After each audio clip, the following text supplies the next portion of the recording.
مبارک زمین ہے سید پور وزیر گنج اور یہ اخترہ کی زمین ہے.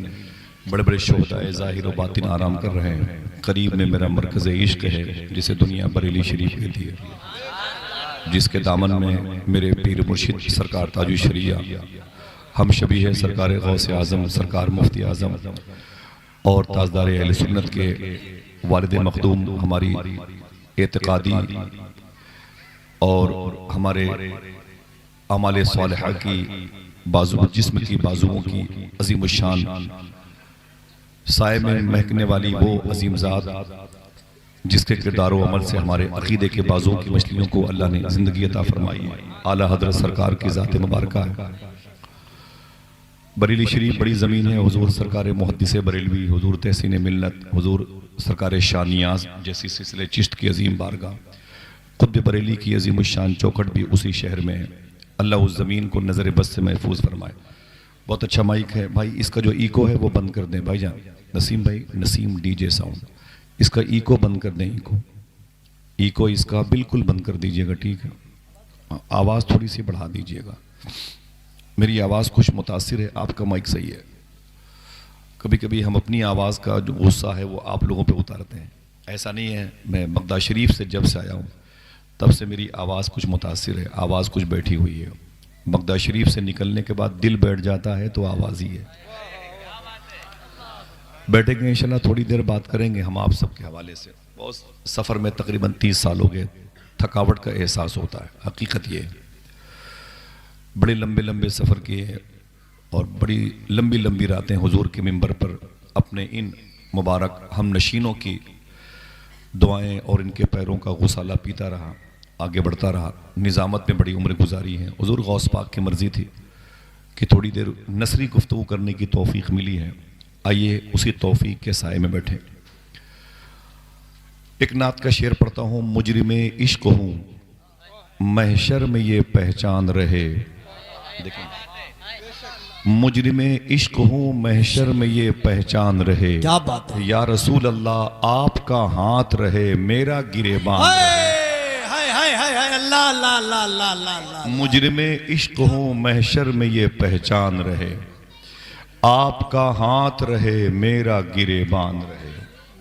آپ کا ہاتھ رہے میرا گریبان رہے. ارے ان کے پاؤں کو چوما جائے بھائی، بغداد کی مٹی لگی ہوئی ہے ماشاءاللہ. یہ میرے بغدادی ساتھی ہیں ماشاءاللہ. کتنے لوگ چلیں گے بغداد شریف؟ ہاتھ اٹھائیں ماشاءاللہ. دعا کیجئے سب کے لیے. علی صاحب میرے بھائی، بڑا مبارک سفر ہوا تھا ایسوں کے ساتھ بغداد شریف کا. اللہ سب کو حاضری کا شرف عطا فرمائے. ابھی واپسی ہوئی ہے، پھر انشاءاللہ 11 جنوری کو سفر ہے انشاءاللہ. اور آپ کے شہر کے بھی کچھ لوگ جائیں گے ساتھ میں انشاءاللہ. ماشاءاللہ. ہو سکتا ہے ان میں آپ لوگ بھی شامل ہوں. کبھی نہ کبھی تو چلنا ہی پڑے گا انشاءاللہ. ٹاپک یہ نہیں ہے، غوث پاک کا کرم ہے. تھوڑی سی بات کرتا ہوں. بیٹھے ہوئے میرے بہت سارے دوست جن کی محبتیں ہیں، فاروق بھائی وغیرہ بیٹھے ہوئے ہیں، ممبئی کے بڑے مبارک ساتھی ہیں. اللہ تعالیٰ سب کو غوث پاک کا فقیر بنائے، غوث پاک کا عاشق بنائے. ایک شعر نعت کا تھا. مجرم عشق ہوں محشر میں یہ پہچان رہے، یا رسول اللہ آپ کا ہاتھ رہے میرا گریبان رہے. اور موت کے وقت رہے تیرا تصور ایسا کہ ملک الموت بھی کچھ دیر کو حیران رہے. موت کے وقت رہے تیرا تصور ایسا کہ ملک الموت بھی کچھ دیر کو حیران رہے. قال النبی صلی اللہ تعالی علیہ وسلم النکاح من سنتی فمن رغب عن سنتی فلیس منی. اتنی مرتبہ میں حضور کی اس بات کو ریورس کروں گا کہ آپ کو یہ بات یاد ہو جائے گی انشاءاللہ. بولیں جو میرے بھائی ادھر بیٹھے ہیں، کوئی دقت نہ ہو تو آپ لوگ جہاں ہیں وہیں بیٹھیے گا، بس بیدار رہیے گا. موبائل کھیل کود نہ کیجیے گا، ٹھیک ہے؟ کوئی مجھے الجھن ہوتی ہے، میں بڑی لمبی مسافت طے کر کے آتا ہوں، آپ سے بات کرنا چاہتا ہوں، آپ کا ذہن کہیں اور ہوتا ہے تو ڈسٹرب ہو جاتا ہوں. میری گفتگو کا جو مرکز و محور ہے، میری ماں بہنیں بھی سنیں. حضور ارشاد فرماتے ہیں النکاح من سنتی، نکاح میری سنت ہے. کیا فرمایا حضور نے؟ نکاح اونچی بولیں بھائی. ایک شادی کے کارڈ چاہے اس کی 30 روپے قیمت ہو چاہے 300 روپے ہو، اس پہ لکھا یہی ہوتا ہے. آواز بھائی جان کم کر دیں، باہر کی کم کر دیں، اندر کی رکھیں، صرف ایک دم ایکو بند کر دیں. بہت اچھا، ایکو بالکل بند کر دیجئے گا. یہی اسی کیمپس میں آواز رکھیے گا، ہاں باہر آواز نہ جانے دیجئے گا. بہت اچھا مائک ہے. مجھے میرے ان بھائیوں سے بات کرنے دیجئے گا، کیونکہ شاید کوئی عورت ایسی ہو جس کی گود کا بچہ سونا چاہتا ہو، میری آواز سے اسے ڈسٹرب ہو رہا ہو. بس حضور کے عاشقوں کی جماعت میرے سامنے ہے، مجھے ان سے بات کرنے دیں. اور حضور شہزادے غوث اعظم سید شباہت میاں فرماتے ہیں، مدینہ شریف میں سرکار صدیق اکبر رضی اللہ تعالیٰ عنہ راتوں کو ننگے پاؤں چلا کرتے تھے. ان سے عمر فاروق اعظم نے پوچھا تھا، آپ راتوں کو ننگے پاؤں کیوں چلتے ہیں؟ تو سرکار عمر فاروق اعظم سے صدیق اکبر نے فرمایا تھا، میں اس لیے ننگے پاؤں چلتا ہوں میرے چپل کی کھٹ کھٹ کی آواز سے کسی غریب کی نیند میں خلل نہ پیدا ہو جائے. کہا یہ آپ کو کس نے بتا دیا؟ تو فرمایا مجھے آمینہ کے لال نے بتایا. یہ حضور کی مبارک صحبت نور کا فیض ہے. ہمارے بچے سیلنسر گاڑی کا نکال کر کے اتنی زور سے آواز لے کے چلتے ہیں کہ ماؤں کی گود سے بچے گر جاتے ہیں. بوڑھے لوگوں کے ہاتھ کانپنے لگتے ہیں، ان کے ہاتھوں کی لاٹھیاں گلاس کا پانی گر جاتا ہے. یہ بچے اسی کو ترقی سمجھتے ہیں. کاش انہیں پتہ ہوتا اسلام کسے کہتے ہیں. ٹھیک ہے، سنیں آپ، میں پھر سے حضور کے اس قول کو ریورس کرتا ہوں. بیٹھے رہیے گا.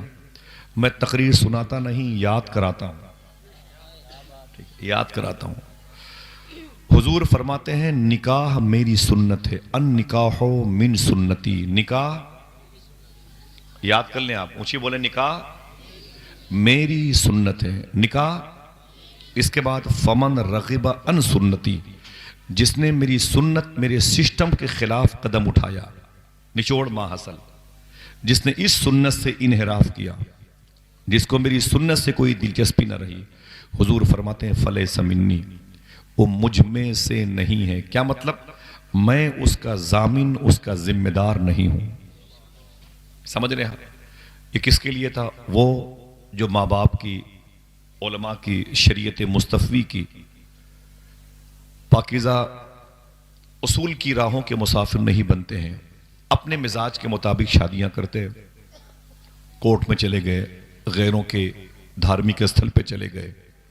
یورپ میں لڑکیاں لڑکیوں کے ساتھ رشتے کر رہی ہیں، لڑکے لڑکوں کے ساتھ رشتے کرنے کے اپلیکیشن کورٹ میں دے رہے ہیں. میرے آقا نے الٹیمیٹم دے دیا، فلیس منی، یہ مجھ میں سے نہیں ہے. جس سسٹم سے حضور نے چلنے کا حکم دیا، اللہ کا شکر ہے اس سسٹم کے مطابق جو شادی ہوتی ہے اللہ اسی کی اولادوں میں برکتیں عطا فرماتا ہے. میرے آقا صلی اللہ علیہ وسلم نے یہ بات کہی، ان نکاح من سنتی، نکاح میری سنت ہے. یہ حضور نے بات کہی. ٹھیک ہے، تو یہ بات کب کہی حضور نے؟ جب خود حضور نے شادی کی تب بتایا کہ نکاح میرا سنت. مطلب کیا ہوا؟ میرا طریقہ، میری پہچان، میری علامت، میری نشانی، میرا شعار. سمجھ رہے ہیں؟ جب حضور نے اپنی شادی کی تو آپ نے بتایا کہ نکاح یہ میری سنت ہے، نکاح میرا طریقہ ہے. بدائیں شریف کے قریب رہنے والوں، سوچو کہ حضور نے اپنی شادی کیسے کی. اگر آپ دل سے کہہ دیں سبحان اللہ، تو میں بتا دوں آج اسی ٹاپک پر میں بات کروں گا آپ سے کہ حضور نے اپنی شادی کیسے کی. لوگ کہتے ہیں بڑا خشک موضوع ہے. آئیے اس خشک زمین پر محبتوں کی کشتیاں چلاتے ہیں، شاید منزل مل جائے. سمجھ رہے ہیں؟ حضور نے پہلی شادی اپنی کب کی؟ فرسٹ میرج حضور کی کب ہوئی؟ فرسٹ وائف حضور کی کون ہے؟ اور حضور کی شادی کا بیس کیا ہے، ریجن کیا ہے؟ جو شادی حضور نے کی اس کا تھی. یہ ساری باتیں آج آپ کے سامنے رہیں گی. اور انشاءاللہ کل جب چائے خانے پر بیٹھیں گے یا قاری معروف بھائی کی بارات میں جائیں گے تو مجھے یقین ہے کہ آپ کو حضور کی شادی کی بات ضرور یاد آئے گی. بلا وجہ نہیں بات کرتا اور بس آپ کے قدم کے نیچے بیٹھا ہوں. علماء کرام کی جوتیاں میرے سر کا تاج. حضور کی شادی کیسے ہوئی؟ حضور صلی اللہ علیہ وسلم کے سگے پردادا کے ابو، ان کا نام تھا عبد مناف. ان کی شادی مکہ شریف میں ہوئی. ان کے گھر سے 1 سال کے بعد ایک بیٹا پیدا ہوا جس کو حضور کے سگے پردادا حضرت ہاشم کے نام سے دنیا جانتی. اگر کوئی آپ سے پوچھے کہ حضور کے سگے پردادا کا نام کیا تھا تو کیا بتاؤ گے؟ حضرت ہاشم. اونچی بولے. اسی لیے حضور کو ہاشمی خاندان کا فرد کہا جاتا. حضور کے سگے پردادا کا نام تھا جناب ہاشم. جب وہ جوان ہوئے تو ان کی اپنی شادی مدینہ شریف میں اس خاندان سے ہوئی جس خاندان کو خاندان بنو نجار کہا جاتا. اور اسی خاندان کی لڑکیوں نے حضور نے جب تیسری مرتبہ مدینہ شریف میں انٹری فرمایا تھا تو اسی خاندان کی لڑکیوں نے ایک روایت کے مطابق کلثوم بنت حارث انصاری رضی اللہ تعالی عنہا کی لکھی ہوئی نعت کو دف پہ پڑھ کے حضور کا استقبال کیا تھا، جس کے بارے میں بزرگوں نے فرمایا کہ یہ نعت وہ تھی جس کو سن کر کے فرشتے ہی نہیں جھومے، خود اللہ کا رسول بھی جھوم رہا تھا. یہ حضور کی سگی پردادی کے مئیکے کے خاندان کی لڑکیاں تھیں. حضور کی سگی پردادی کا نام تھا حضرت سلمہ. ایک آدمی بولے کیا نام تھا؟ کم سے کم ایک آدمی بولے. حضرت سلمہ. حضور کے پردادا جناب ہاشم مکے کے، حضور کی پردادی جناب سلمہ مدینے کی، دونوں کا رشتہ ہوا. ان دونوں روحوں کے اتصال کے بعد، ملنے کے بعد اس گھر میں ایک بڑا مبارک شہزادہ پیدا ہوا جس کو حضور کے دادا حضرت عبد المطلب کے نام سے دنیا جانتی ہے. نام سنیں برکت کے لیے سبحان اللہ کا. عبد المطلب. جناب عبد المطلب جب بڑے ہوئے، یہی کعبے کے مجاور، متولی، زوار کعبہ کی نگراں، خدمت کرنے والے کہلائے. جب یہ جوان ہوئے تو ان کی شادی مکہ شریف میں جس لڑکی سے ہوئی تھی اس کا نام سن کے دیکھنا کتنے لوگ سبحان اللہ کہتے ہیں. اس لڑکی کا نام تھا حضرت فاطمہ رضی اللہ تعالیٰ عنہ. اونچی بولے. فاطمہ حضور کی دادی کا بھی نام ہے اور فاطمہ حضور کی چچی کا بھی نام ہے، جو حضور کی سمدھن بھی ہیں، مخدومہ فاطمہ کی ساس بھی ہیں، امام حسن اور حسین کی دادی بھی ہیں، اور فاطمہ خود حضور کی بیٹی کا بھی نام ہے، اور فاطمہ حضور کی بیٹی کا بھی نام ہے، فاطمہ حضور کی نواسی کی بیٹی کا نام ہے، اور فاطمہ حضور کے لاڈلے سرکار غوث اعظم کی امی جان کا بھی نام ہے. یہ نام بڑا پیارا ہے، اللہ اس نام کی برکتیں ظاہر فرما دے. حضور کے سگے پردادا جناب ہاشم اور ان کی بیوی جناب سلمہ، حضور کے دادا جناب عبد المطلب، ان کی بیوی جناب حضرت فاطمہ، یہ دونوں میاں بیوی جب اکٹھا ہوئے تو ان کے گھر میں ایک چاند جیسا بیٹا پیدا ہوا. دیکھنا کتنے لوگ کہتے ہیں انہی کو حضور کے ابو حضرت عبداللہ کے نام سے لوگ جانتے ہیں. جو لوگ پیچھے بیٹھے ہیں بولے حضور کے ابو کی پیدائش، آقا کریم صلی اللہ تعالی وسلم کے والد کی پیدائش ہوئی. ٹھیک ہے. انہی دنوں مکہ شریف میں دو بزرگ تھے، ایک عورت ایک مرد. جو بزرگ مرد تھے ان کا نام تھا جناب وہب، جو عورت تھی ان کا نام تھا حضرت برہ. ان دونوں میاں بیوی کے ملنے سے ان کے گھر میں ایک چاند جیسی بیٹی پیدا ہوئی تھی. دیکھنا کتنے لوگ سبحان اللہ کہتے ہیں. اسی شہزادی کا نام تھا بی بی آمینہ رضی اللہ تعالیٰ عنہ. جناب وہب، مخدومہ برہ، ان کی بیٹی کا نام آمینہ. یہ حضور کی بیوی، حضور کی ماں ہوئی. تو یہ دونوں کون ہوئے؟ حضور کے نانا اور حضور کی نانی. صوفیہ فرماتے ہیں جس کی دعائیں قبول نہ ہوں، حضور کی نانی اور حضور کے نانا کا نام لے کے دعا کرے، اللہ اس کی دعائیں قبول کر لے گا. اتنے مبارک نام ہیں یہ، سبحان اللہ. تو حضور کے ابو جوان ہوئے اور حضور کی ادھر امی بی بی آمینہ بھی. تو الحمدللہ رب العالمین مکہ شریف میں یہ رشتہ طے پایا. رجب شریف کے مہینے میں حضور کے ابو کی شادی ہوئی تھی. کسی نے سبحان اللہ نہیں کہا.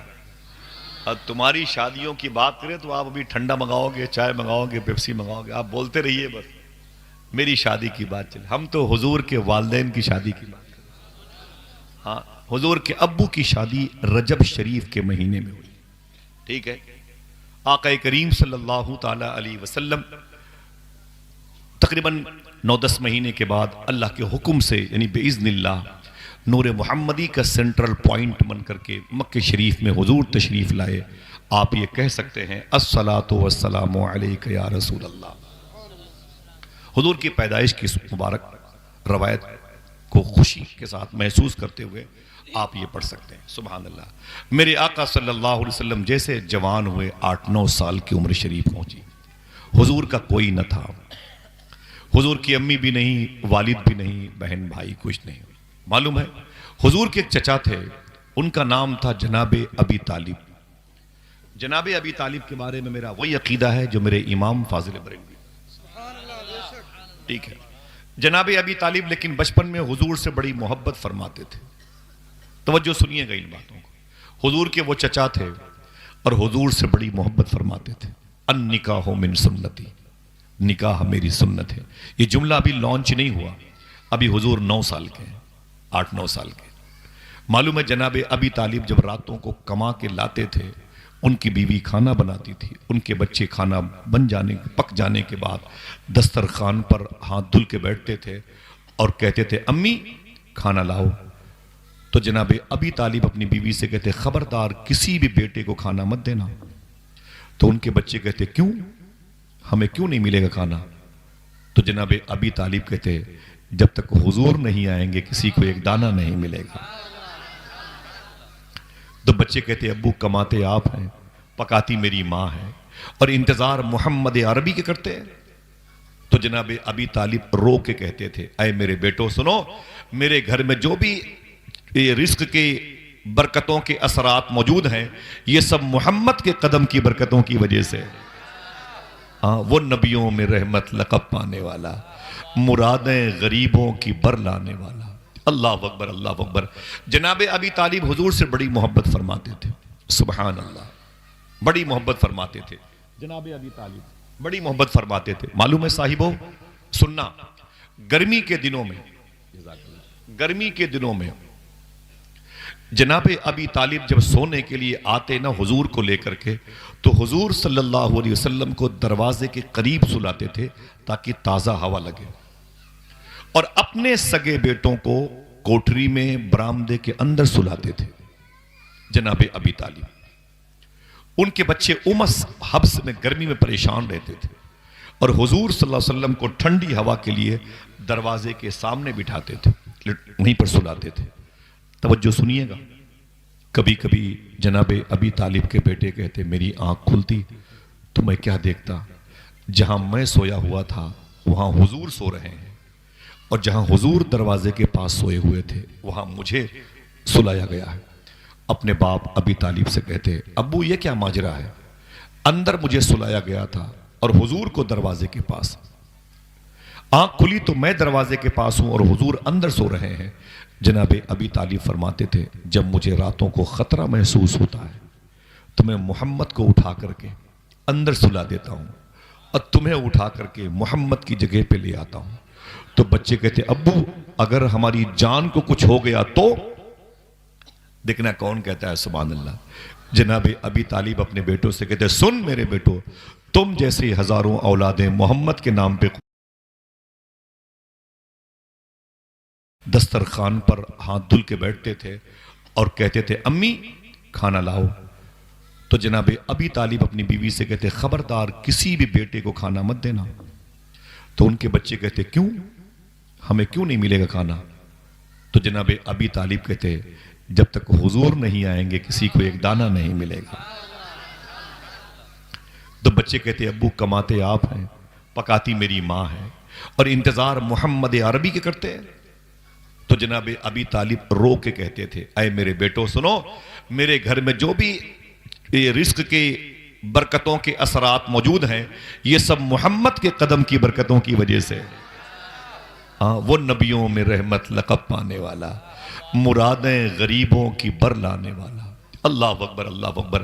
جناب ابی طالب حضور سے بڑی محبت فرماتے تھے، سبحان اللہ، بڑی محبت فرماتے تھے۔ جناب ابی طالب بڑی محبت فرماتے تھے۔ معلوم ہے صاحبوں سننا، گرمی کے دنوں میں جناب ابی طالب جب سونے کے لیے آتے نا حضور کو لے کر کے، تو حضور صلی اللہ علیہ وسلم کو دروازے کے قریب سلاتے تھے تاکہ تازہ ہوا لگے، اور اپنے سگے بیٹوں کو کوٹری میں برآمدے کے اندر سلاتے تھے۔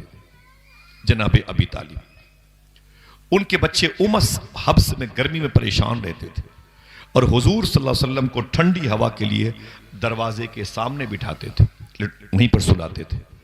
توجہ سنیے گا، کبھی کبھی جناب ابی طالب کے بیٹے کہتے میری آنکھ کھلتی تو میں کیا دیکھتا، جہاں میں سویا ہوا تھا وہاں حضور سو رہے ہیں، اور جہاں حضور دروازے کے پاس سوئے ہوئے تھے وہاں مجھے سلایا گیا ہے۔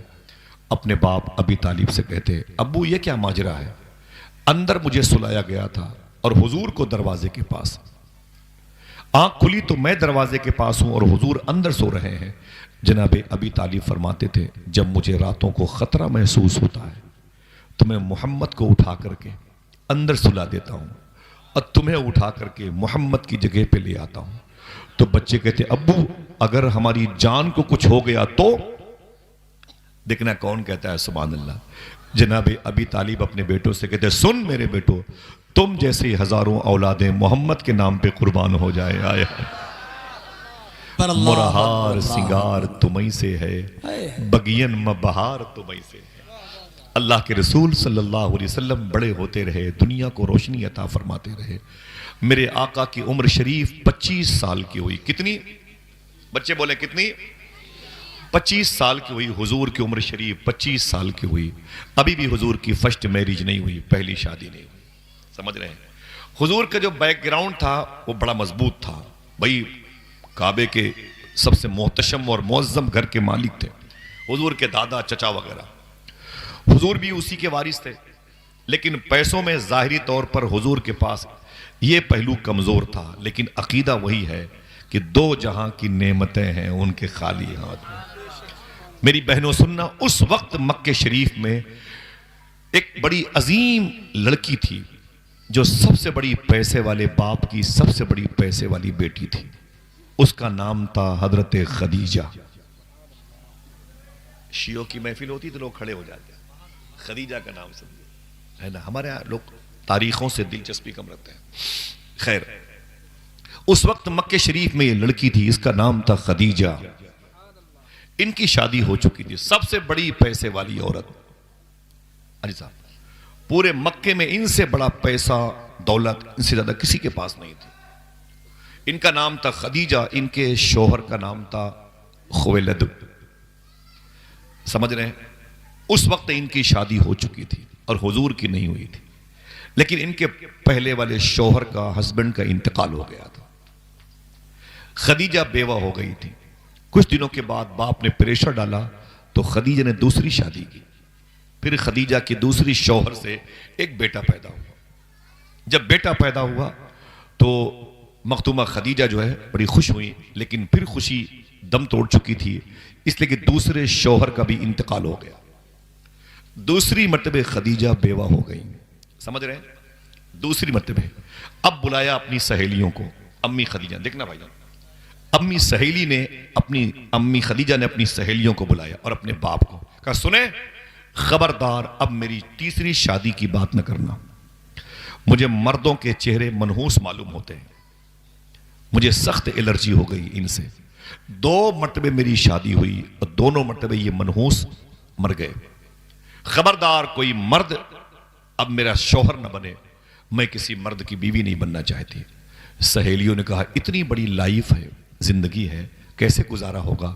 کہا اپنے دماغ و جسم کی ساری طاقت اپنے باپ کی پراپرٹی میں لگاؤں گی، کاروبار میں لگاؤں گی، اسی کو ترقی دوں گی، میں تیسری شادی نہیں کروں گی۔ اس وقت امی خدیجہ کی عمر 40 سال کے آس پاس تھی، کتنی؟ اور حضور کی عمر 25 سال کے آس پاس، بڑا فرق ہے۔ کتنے سال کی گیپنگ ہے؟ مجھے بولے 15 سال کی گیپنگ ہے۔ اللہ کے رسول کو انہوں نے کبھی دیکھا نہیں تھا، حضور کی مگر تعریف سنی تھی، حضور کی صداقت، حضور کے حسن، حضور کا جمال، حضور کا کیریکٹر، یہ اس کی خوشبوؤں سے متعارف تھی، لیکن کبھی حضور کو دیکھا نہیں۔ انکار کر دیا، خبردار میرے گھر میں کوئی رشتہ لے کے آئے گا ٹھیک نہیں ہوگا۔ امی خدیجہ نے دیکھنا کون مچلتا ہے کون مسکراتا ہے۔ امی خدیجہ کہتی ہیں ایک دن میں مکہ شریف کی گلی سے گزر رہی تھی، سامنے سے اللہ کے رسول تشریف لا رہے، اللہ میرا امام کہتا ہے خورشید تھا کس زور پہ، کیا بڑھ کے چمکا تھا قمر، بے پردہ جب وہ رخ ہوا یہ بھی نہیں وہ بھی نہیں. امی خدیجہ کہتی ہیں سامنے سے اللہ کے رسول تشریف لا رہے تھے, میں ادھر سے جا رہی تھی, جب حضور کے قریب پہنچی تو میں ٹھہر گئی, حضور بھی ٹھہر گئے. توجہ دیجئے گا, حضور بھی ٹھہر گئے. جیسے حضور میرے سامنے آئے میں نے حضور سے پوچھا آپ کون ہیں؟ دیکھنا کون کہتا ہے سبحان اللہ, آپ کون ہیں؟ حضور فرماتے ہیں جس کا کوئی نہیں میں اس کا ہوں. میں یتیموں کا سہارا ہوں, بیواؤں کے سر پہ دست شفقت پھیرتا ہوں, سچے خدا کی بارگاہ میں سر بسجود ہوتے ہوئے دیکھنا چاہتا ہوں, جہنم سے نکالنے جنت میں لے جانے کے لیے آیا ہوں, اللہ کے رسول ہوں, قرآن مجھ پر نازل ہوا ہے. امی خدیجہ کہتی ہیں حضور کہے جا رہے تھے اور خوشبو حضور کے بدن سے نکل رہی تھی. میں نے غور سے دیکھا تو حضور کی پیشانی چمکتی نظر آئی, حضور کی آنکھیں جیسی میں نے آنکھیں کبھی نہیں دیکھی, حضور کے لب جیسے لب میں نے کبھی نہیں دیکھے تھے, حضور کے رخسار جیسے رخسار میں نے کبھی نہیں دیکھے تھے, حضور کی بینی شریف جیسی میں نے بینی شریف نہیں دیکھی تھی, حضور کے زکن جیسے میں نے زکن نہیں دیکھے تھے. میں نے کہا کیا بات ہے, آج تک میں نے آپ جیسا حسین چہرہ نہیں دیکھا. آواز آئی ہے خدیجہ دیکھتی بھی کیسے, بنانے والے نے دوسرا محمد بنایا ہی نہیں تھا. نعرہ تکبیر, نعرہ رسالت, نعرہ غوثیت, مسلک اعلی حضرت خطیب ہندوستان آصف رضا سیفی صاحب قبلہ. واہ واہ واہ واہ ماشاءاللہ. جس ظفر علی خان کہتے ہیں دل جس سے زندہ ہے وہ تمنا تم ہی تو ہو, ہم جس میں بس رہے ہیں وہ دنیا تم ہی تو ہو. آج میری بہنیں موبائل پہ, میرے دوست موبائل پہ لگے رہتے ہیں, خدا کی قسم ان کو پتہ ہی نہیں کہ حضور سے بڑا حسین کوئی نہیں, حضور سے بڑا حسین کوئی نہیں. ہاں لوگوں کو پتہ ہی نہیں کہ لفظ حسن کی ڈلیوری حضور کی وجہ سے ہوئی ہے. ہاں سمجھ رہے ہیں آپ, حسن بھی پیدا ہوا ہے تو حضور کی وجہ سے. بولے اللہ میرے آقا کتنے حسین ہیں, حضور کتنے حسین ہیں, سبحان اللہ. ذرا محبت سے بولیں. میرا ٹاپک یہ نہیں ہے حضور کا حسن, ورنہ بتاتا. میری پوری گفتگو یہی ہے کہ جیسے میرے حضور ہے ویسا کوئی نہیں. کبھی یوٹیوب پہ سنیے گا انشاءاللہ حضور کے حسن آگے انشاءاللہ. بولے امی خدیجہ کہتی ہیں کہ حضور سے میں باتیں کر رہی تھی, لباس میرا مہک رہا تھا. اللہ اکبر, لباس میرا خوشبودار ہو گیا, لباس میرا خوشبودار ہو گیا. حضور تشریف لے گئے. امی خدیجہ کہتی ہیں حضور میری آنکھوں کے راستے سے میرے دل میں آ گئے. میں گھر پہ آئی تو مجھے کاروبار میں ایک سپورٹر کی ضرورت پڑی. پیر کرم شاہ زری لکھتے, علامہ عبد المصطفیٰ اعظمی شاہ صاحب نے بیان کیا. وہ کہتے ہیں کہ امی خدیجہ نے کہا مجھے ایک سپورٹر کی ضرورت پڑی جو قاعدے کا ایماندار آدمی ہو. میں نے اپنے خاص پرائیویٹ نوکر میں سرا, اس کا نام تھا میں سرا, اس کو بلایا. ادھر مجھے ایک خاص بندے کی ضرورت ہے جو میرا کام سلیقے سے کرے, ایماندار ہو, امانت دار ہو. میسرہ نے کہا اس وقت مکے میں کیا پوری دنیا کے جزیرے پر آمینہ کے لال سے بڑا سچا کوئی نہیں ہے. اللہ اللہ اونچی بولے, حضور سے بڑا سچا کوئی نہیں ہے. تو بولے ٹھیک ہے حضور کے بارے میں بات کرنی ہے, جناب ابی طالب کو بلا کے لاؤ. جناب ابی طالب خدیجہ کے پاس ہے. بولے کیا بات ہے؟ بولے میرا یہ بزنس کا سامان ہے, میرے 25-30 نوکر ہیں, ساتھ میں میسرہ بھی ہے, اور آپ اگر اجازت دیں تو آپ کا بھتیجا میرے اس کاروبار کو لے کے بصرہ چلا جائے.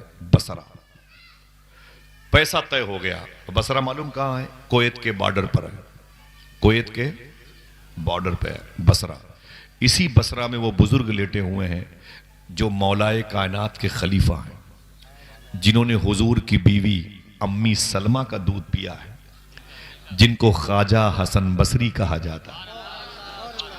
انہی کے قریب میں علماء کے دلوں کی دھڑکن امام الائمہ امام اعظم ابو حنیفہ رضی اللہ تعالیٰ, وہ امام جنہوں نے 100 مرتبہ خواب میں اللہ کو دیکھا ہے, وہ اپنے خوابوں کی تعبیر جن سے پوچھنے کے لیے جایا کرتے تھے. وہ امام محمد ابن سیرین اسی گنبد کے سائے میں لیٹے ہوئے. اسی بصرہ میں رابعہ بصری پیدا ہوئی.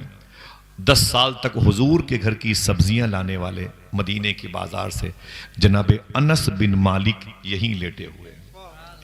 عشر مبشرہ وہ 10 جن کو جنت کا مزدہ ملا, طلحہ بن عبید اور زبیر بن عوام جیسی عظیم شخصیتیں اسی بصرہ میں ہیں.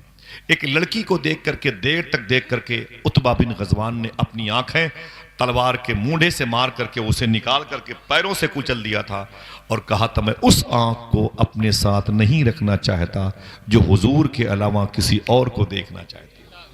یہ عتبہ بن غزوان وہیں لیٹے ہوئے ہیں، عبد الرحمن جیسے عظیم تابعی وہیں لیٹے ہوئے ہیں. میں کئی مرتبہ بصرہ گیا ہوں، یہ بغداد شریف سے تقریباً 600 کلومیٹر کے فاصلے پر ہے. قریب میں ایک ایریا ہے جیسے یہ کیا بولتے ہیں اس کو، اخترا، سید پور، وزیر گنج، بدایوں، بریلی، ایسے ام عبیدہ، ناصریہ، بصرہ ایڈریس ہے. وہاں پر شیخ کبیر احمد رفاعی جیسے بزرگ لیٹے ہوئے ہیں. آپ کو نہیں پتا اتنے بڑے بزرگ ہیں، حضور کے روضے پہ گئے تھے اور سرکار کی مزار شریف پہ کھڑے ہو کے کہا سرکار آپ کا بیٹا بصرہ سے آیا ہے. بصرہ میں سلام کرتا تھا، فرشتے سلام لے کے آتے تھے، جواب فرشتے لے کے جاتے تھے. آج تو میں خود آ گیا ہوں، اب جب میں سلام کر رہا ہوں تو جواب کانوں سے سننا چاہتا ہوں. میرے کہنے پہ سبحان اللہ کہیں گے سارا ثواب مجھے کو مل جائے گا. آپ کیا خالی ہاتھ جائیں گے؟ ہاں، ارے بھائی گھر کے لوگ پوچھیں گے کہاں سے آ رہے ہو تو پروف کے طور پر کچھ نیکیاں تو لے جاؤ.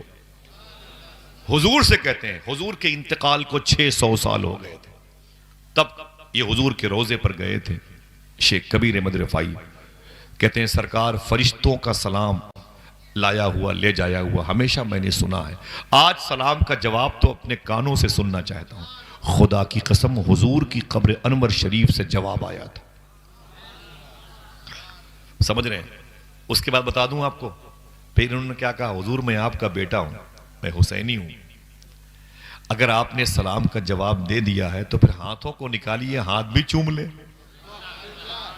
واللہ العظیم اللہ کے رسول کی قبر شریف پھٹ گئی. حضور صلی اللہ علیہ وسلم کے دونوں ہاتھ قبر شریف سے باہر آئے. شیخ کبیر احمد رفاعی نے حضور کے دونوں ہاتھوں کو چوما. حضور کے دونوں ہاتھ اندر چلے گئے، اندر چلے گئے. لوگوں نے مبارکباد پیش کی. 20,000 لوگ تھے اس وقت حضور کی مسجد میں، اور خود حضور غوث پاک بھی تشریف فرماتے. زمانہ ایک ہی ہے، تشریف فرماتے. جیسے لوگوں نے کہا مبارک ہو شیخ کبیر احمد رفاعی، مبارک ہو مبارک ہو، حضور کا ہاتھ چوم لیا، مبارک ہو مبارک ہو. دیکھنا کتنے لوگ سمجھتے ہیں، معلوم کیا بولے، اے چپ، کیا بولتے ہو؟ بولے حضور مبارک ہو، آپ نے حضور کا ہاتھ چوم لیا. بولے چپ. شیخ عبد القادر جیلانی بیٹھے ہوئے، بولے چپ. شیخ عبد القادر بیٹھے ہوئے، میں کچھ نہیں ہوں، سب یہی ہے، سب یہی. میں بتا دوں آپ سے 600 سال ہوئے تھے حضور کے انتقال کو. میری بات آپ کو مذاق لگے گی لیکن یہ حقیقت ہے. اپنی اصلاح آئیے ہم اور آپ دونوں کریں. ان سے کسی نے بصرہ میں آ کے پوچھا تھا حضور نے آپ سے محبت اتنی کیوں کی، کس بیس پر حضور تم سے محبت اتنی کرتے ہیں کہ اپنا ہاتھ چومنے کے لیے دے دیا؟ کون سی نیکی تمہارے پاس ہے؟ قرآن پڑھتے ہو، درود پڑھتے ہو، اور شب بیداری، زہد، سخاوت کیا کرتے ہو؟ ہاتھ اٹھائیں آپ لوگ، بتا دوں کس بیس پر حضور ان سے خوش ہوئے تھے؟ معلوم ہے؟ بولے حضور نے اپنا ہاتھ کیوں دیا چومنے کے لیے؟ حضور تم سے کیوں خوش ہے بتاؤ؟ بولے کتوں کی خدمت کی وجہ سے. میں کتوں سے بڑی محبت کرتا ہوں، جہاں مجھے کوئی زخمی کتا ملتا ہے میں اس کی مرہم پٹی کرتا ہوں. یہی وجہ ہے کہ حضور مجھ سے بہت زیادہ محبت کرتے. کتوں سے محبت کرنے کی بنیاد پر اگر حضور محبت کرتے ہیں تو پھر انسانوں سے محبت کی بنیاد پر حضور کتنی محبت کرے. ایک بھائی سے محبت کرے، بہن بھائی سے محبت کرے، باپ بیٹے سے محبت کرے، پڑوسی سے محبت کرے تو حضور کتنے خوش ہوں گے انشاءاللہ. بولے اللہ کے رسول کو اسی بصرہ جانا تھا. حضور گئے بصرہ میسرہ کے ساتھ، 25-30 اس کے نوکر تھے خدیجہ کے. پورا سامان لے کے حضور گئے، بیچ کے واپس بھی آئے. رات ہو گئی تھی مکے کے بارڈر پہ. حضور اندر انٹری نہیں کیے. بڑی دلچسپ باتیں ہیں یہ حضور کی شادی کی، بہت کم سنی گئی ہوں گی. کوئی بیان نہیں کرتا ان چیزوں کو، اور میں چاہتا ہوں اسے یاد کر لیں آپ انشاءاللہ. ٹھیک ہے؟ معلوم ہے حضور جب آئے مکے شریف کے بارڈر پہ رک گئے، اور خدیجہ کے نوکر میسرہ سے بولے سن تو گھر چلا جا، اور یہ نوکر چاکر کو بھی لے لے، سب چلے جائیں. میں صبح کو خدیجہ کے گھر میں آ کے ان کا حساب کتاب کر دوں گا. نوکر میسرہ سیدھے خدیجہ کے پاس آیا، بولے مالکن میں آ گیا. بولے قافلہ؟ بولے سب آ گیا. تو خدیجہ نے کہا حضور کہاں ہیں؟ کہا حضور مکے کی سرحد پر ہے، ابھی نہیں آئے ہیں. کہا کب آئیں گے؟ کہا کہ حضور صبح کو حساب کرنے آئیں گے۔ خدیجہ نے کہا بیٹھ، یہ بتاؤ حضور کے ساتھ سفر کیسا رہا؟ میسرہ کہتا ہے خدا کی قسم اتنا اچھا سفر اس سے پہلے کبھی نہیں ہوا جتنا اچھا سفر حضور کے ساتھ ہوا۔ کہا کچھ تو بتا، حضور کی خوبی کیا نظر آئی، کیا صفت نظر آئی، کیا کوالٹی نظر آئی؟ تو میسرہ کہتا ہے قافلہ جا رہا تھا، لوگوں کی بھوک پیاس بڑھ گئی، راستے میں ایک تالاب ملا، چشمہ، پانی بڑا صاف تھا، ایک بڑا موٹا پیڑ تھا وہیں پر، اس پیڑ میں سایہ بہت تھا۔ لوگوں نے کہا کہ ٹھیک ہے اسی چشمے کا پانی، کنویں کا پانی پیتے ہیں، وہ تالاب کا، اور اس پیڑ کے سائے میں آرام کرتے ہیں، کھانا پینا کھاتے ہیں، سستا لیتے ہیں، پھر چلیں گے۔ بولے ٹھیک۔ بولے سب نے کھانا پینا کھایا، سب سستانے لگے، سو گئے۔ بولے حضور کہاں تھے؟ سننا غور سے۔ بولے حضور کہاں تھے؟ تو میسرہ کہتا ہے کہ حضور جانوروں کے لیے پانی کا اور کھانے کا انتظام کر رہے تھے۔ بولے پھر سب سے آخر میں حضور جب اس پیڑ کے پاس آئے جس میں سایہ تھا، تو حضور کے بیٹھنے لیٹنے کی جگہ ختم ہو گئی تھی، وہاں کسی اور کے بیٹھنے کی جگہ نہیں تھی۔ حضور نے کسی کو لات نہیں مارے، بیٹھ میں بھی اس قافلے میں ہوں اور مجھے بھی اس میں لیٹنا ہے، میرا بھی حصہ چاہیے، سیٹ مجھے بھی چاہیے۔ میسرہ کہتا ہے کہ اے مالکن، حضور نے کسی کو ڈانٹا تک نہیں، چپ چاپ حضور اس پیڑ سے دور، دھوپ بڑی تیز تھی، ایک ریت کا چھوٹا سا ٹیلا تھا، اسی پہ جا کے حضور بیٹھ گئے۔ دھوپ سرکار کے سر پہ تھی، سارے لوگ اس پیڑ کے سائے میں لیٹے ہوئے تھے۔ جس کا دل کہے وہ بولے، تڑپے گی آپ انشاءاللہ۔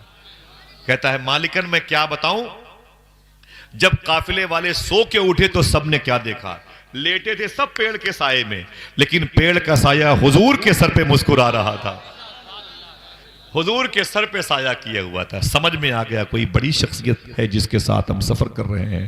امی خدیجہ کہتی ہیں صبح کو مجھ سے برداشت نہ ہوا، میں اپنی چھت پہ چلی گئی، بالکنی پہ، کتابوں میں لکھا ہوا ہے، اپنی انگلیوں کو اپنی آنکھوں پہ رکھ کے حضور کا انتظار کرنے لگی۔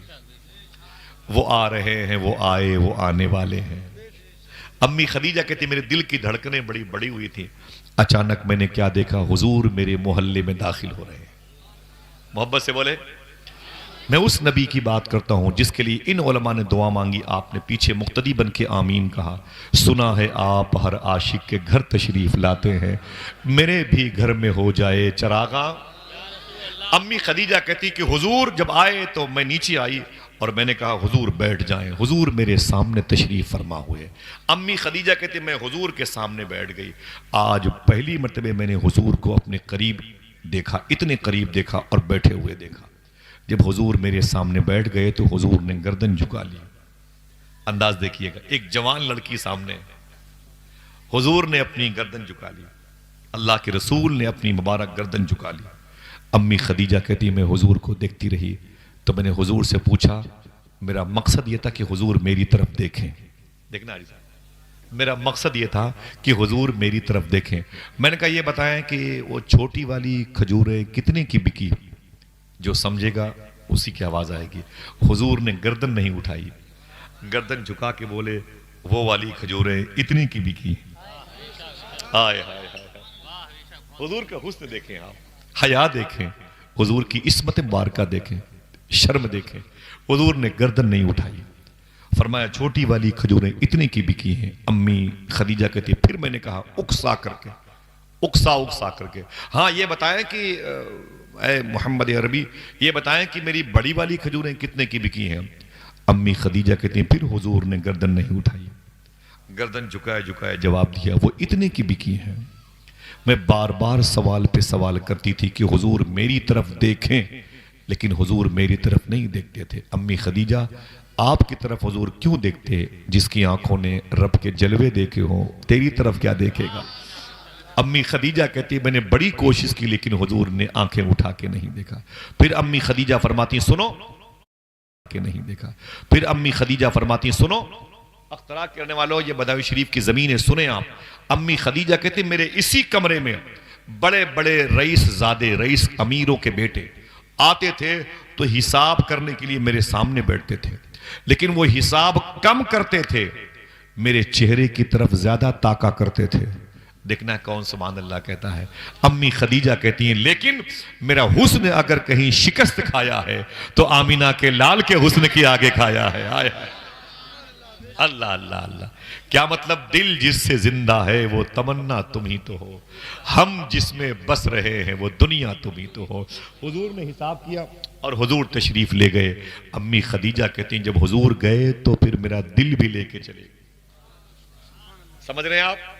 حضور گئے تو میرا دل بھی لے کے چلے گئے. اللہ اکبر. امی خدیجہ بے قرار رہنے لگی. آج تو انہی کہاں چوما جائے. مین دولہا یہی ہے بھائی. ٹھیک ہے، علماء کرام ہیں، سادات کرام ہیں، میں اس لائق نہیں. بقیہ جو بغداد شریف سے آنے والے لوگ ہیں ان کی قدم بوسی کریں. سنیں آپ. امی خدیجہ کہتی میں نے اپنی سہیلی کو بلایا. میں نے کہا سن. بولے کیا بات ہے؟ میں نے کہا مجھے ایک مرد سے محبت ہو گئی ہے. دیکھنا حضور کا رشتہ اب آگے بڑھ رہا ہے. سننا غور سے. امی خدیجہ کہتی میں نے کہا مجھے ایک مرد سے محبت ہو گئی ہے. سہیلی نے کہا تو نے تو کہا تھا مجھے مردوں سے نفرت ہے، اب مرد سے محبت ہو گئی ہے. تو خدیجہ کہتی اگر وہ صرف مرد ہوتا تو اس سے محبت نہ کرتی. وہ تو حسینوں کا سردار معلوم ہوتا ہے، وہ تو حسن و جمال کا پیکر معلوم ہوتا ہے. کہا کون ہے؟ کہا وہ آمینہ کا لال ہے. خدیجہ کہتی اے میری سہیلی کچھ کر میری شادی حضور سے کرا دے. طلب دیکھیں، ادھر حضور ہیں رب کی یاد میں مست مگن ہیں، ادھر خدیجہ ہیں حضور کی یاد میں مست مگن. اللہ اللہ اللہ. معلوم ہے حضور کی پھپھو عاتقہ اور صفیہ دو نام ہیں. حضور کی دو پھپھو، 8 میں سے 2 پھپھو اسلام قبول کیا تھا. ان کی مزار شریفہ بقی شریف میں انٹری کرو گے تو 30 فٹ کے فاصلے پر بائیں طرف موجود ہے. ان کی سہیلی خدیجہ کی سہیلی کی یہ سہیلی تھی. خدیجہ نے ان سے بات کی اے عاتقہ اے صفیہ، خدیجہ کے رشتے کے لیے کیا تمہارے بھتیجے شوٹ کریں گے؟ تو بہت خوش ہو گئی. بولے بہت اچھا رشتہ پڑے گا. عمر کا فرق زیادہ ہے لیکن حضور کے لیے خدیجہ بہت بہتر لڑکی ثابت ہوگی. بولے کیسے اس رشتے کو آگے بڑھایا جائے؟ صاحب و سننا آپ کے ہاں چائے خانے پہ لوگ بیٹھے رہتے ہیں، کہتے ہیں میری بیٹی جوان ہو گئی ہے، دعا کریں کوئی رشتہ آ جائے. تو قاری صاحب بولتے ارے میرے پڑوس میں میرے امام صاحب ہیں، وہ میرے مقتدی ہے، بڑے نیک آدمی ہیں، ان بڑھتے بڑھتے رشتے ہو جاتے ہیں، اللہ کی طرف سے ہو جاتے ہیں. سمجھ رہے ہیں آپ؟ حضور کا کسے رشتہ ہوا؟ امی خدیجہ کی سہیلی نے عاتقہ اور صفیہ سے بات کی میرے گھر پہ آنا، کل آنا، ہم تمہاری حمایت کریں گے، تمہارا سپورٹ کریں گے. صبح کو خدیجہ کی سہیلی جیسے انٹری کرتی ہیں حضور کے گھر میں، حضور تشریف فرماتے. حضور کے چچا جناب ابی طالب بیٹھے تھے، سامنے ان کی بیوی فاطمہ بنت اسد مولا علی کی ماں بیٹھی تھی، ان کے قریب میں عاتقہ اور صفیہ بیٹھی تھی. جیسے خدیجہ کی سہیلی نے انٹری کیا، آج حضور کا رشتہ حضور کے گھر میں آ رہا ہے. جیسے انٹری کیا نا ویسے ہی خوشی کا اظہار کیا، مبارک ہو مبارک ہو مبارک ہو. تو فاطمہ بنت اسد نے کہا اے خدیجہ کی سہیلی کیا بات ہے؟ بڑے خوش ہو کے میرے گھر میں آئی ہے. تو خدیجہ کی سہیلی نے کہا رشتہ لے کے آئی ہو.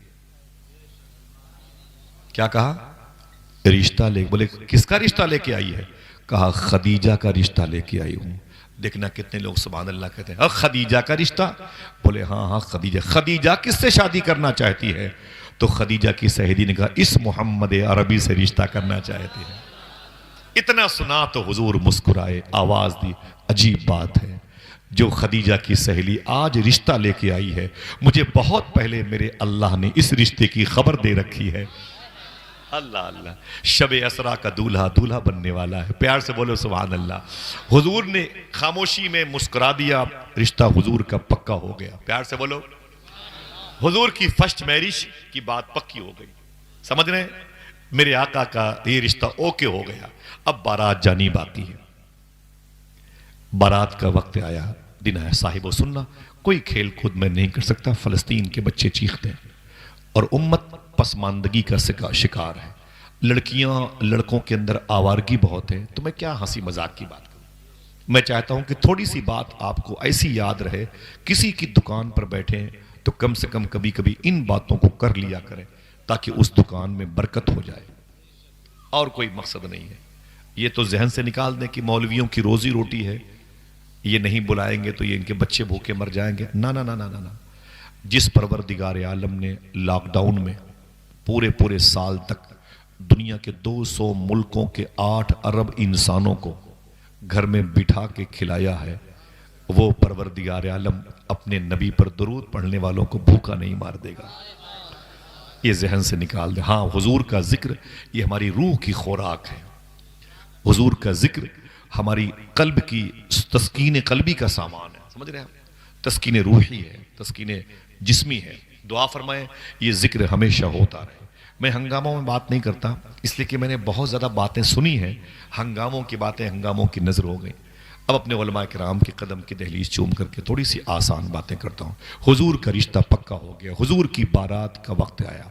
معلوم ہے آپ کو جناب ابی طالب نے حضور کو بلایا. کہا میرے بھتیجے قریب آؤ. حضور قریب آئے. کیا بات ہے؟ کہا آج تمہاری شادی کا دن ہے. حضور فرماتے اللہ کی مرضی ہے.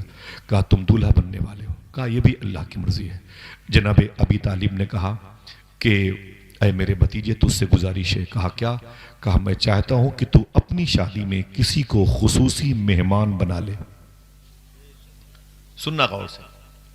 میں یہ چاہتا ہوں کہ تو اپنی شادی میں کسی کو چیف گیسٹ بنا لے، کسی کو خصوصی مہمان بنا لے. سننا صاحبو. جیسے حضور نے سنا تو حضور رونے لگے. فرمایا کہ میرے چچا آپ کیسی باتیں کرتے ہیں؟ کس کو بناؤں خصوصی مہمان؟ جب میں اپنی ماں کے پیٹ میں تھا 2 مہینے کا، گود میں نہیں، ماں کے پیٹ میں 2 مہینے کا تھا، تب میرے باپ جناب عبداللہ کا انتقال مدینہ شریف میں ہوا تھا، دار نابغہ محلے میں. جب میں 6 سال کا ہوا تھا میرے اسی ران پر مکے اور مدینے کے بیچ میں ابوا شریف میں میری ماں کا انتقال ہوا تھا. پتہ ہے آپ کو؟ حضور کی ماں حضور کو لے کے مدینہ گئی تھی. واپسی پہ ابوا شریف کی پہاڑی پر حضور کی ماں کی طبیعت علیل ہو گئی. عمر کتنی تھی؟ 22 یا 23 سال. حضور کی امی کی، حضور کی 6 سال. طبیعت علیل ہو گئی. پورا گروپ تھا، قافلہ تھا. قافلے کے لوگوں نے کہا کہ حضور سے کیا ہے محمد عربی ہم کو قافلہ لے کے جانا ہے. حضور نے فرمایا رو کر کے میری ماں کی طبیعت ٹھیک نہیں، میری ماں سفر نہیں کر سکتی ہے، لہٰذا 1 دن 2 دن رک جاؤ. قافلے والے ٹھہر گئے. حضور کی امی کی طبیعت علیل جو تھی نا وہ ٹھیک نہیں ہوئی، بیماری بڑھتی چلی گئی. قافلوں کے لوگ آئے، حضور کو بلایا، بولے بلا کے لاؤ محمد عربی کو. حضور 6 سال کے تھے. حضور کو سامنے سے کھڑا کر کے بولے سنو محمد تمہاری ماں کی طبیعت کیسی ہے؟ حضور رونے لگے. بولے میری ماں کو آرام نہیں ملا. تو قافلے کے لوگوں نے کہا کہ سنیں اب ہم مزید تمہاری ماں کی صحت یابی کا انتظار نہیں کر سکتے، ہم لوگ جا رہے ہیں. میرے آقا رونے لگے. فرمایا ان پہاڑوں کی وادیوں میں کہاں جاؤں گا اپنی بوڑھی اپنی بیمار ماں کو لے کے؟ بولے تو جان تیری ماں جانے. قافلے کے لوگوں نے حضور کو ٹھوکریں مار دی.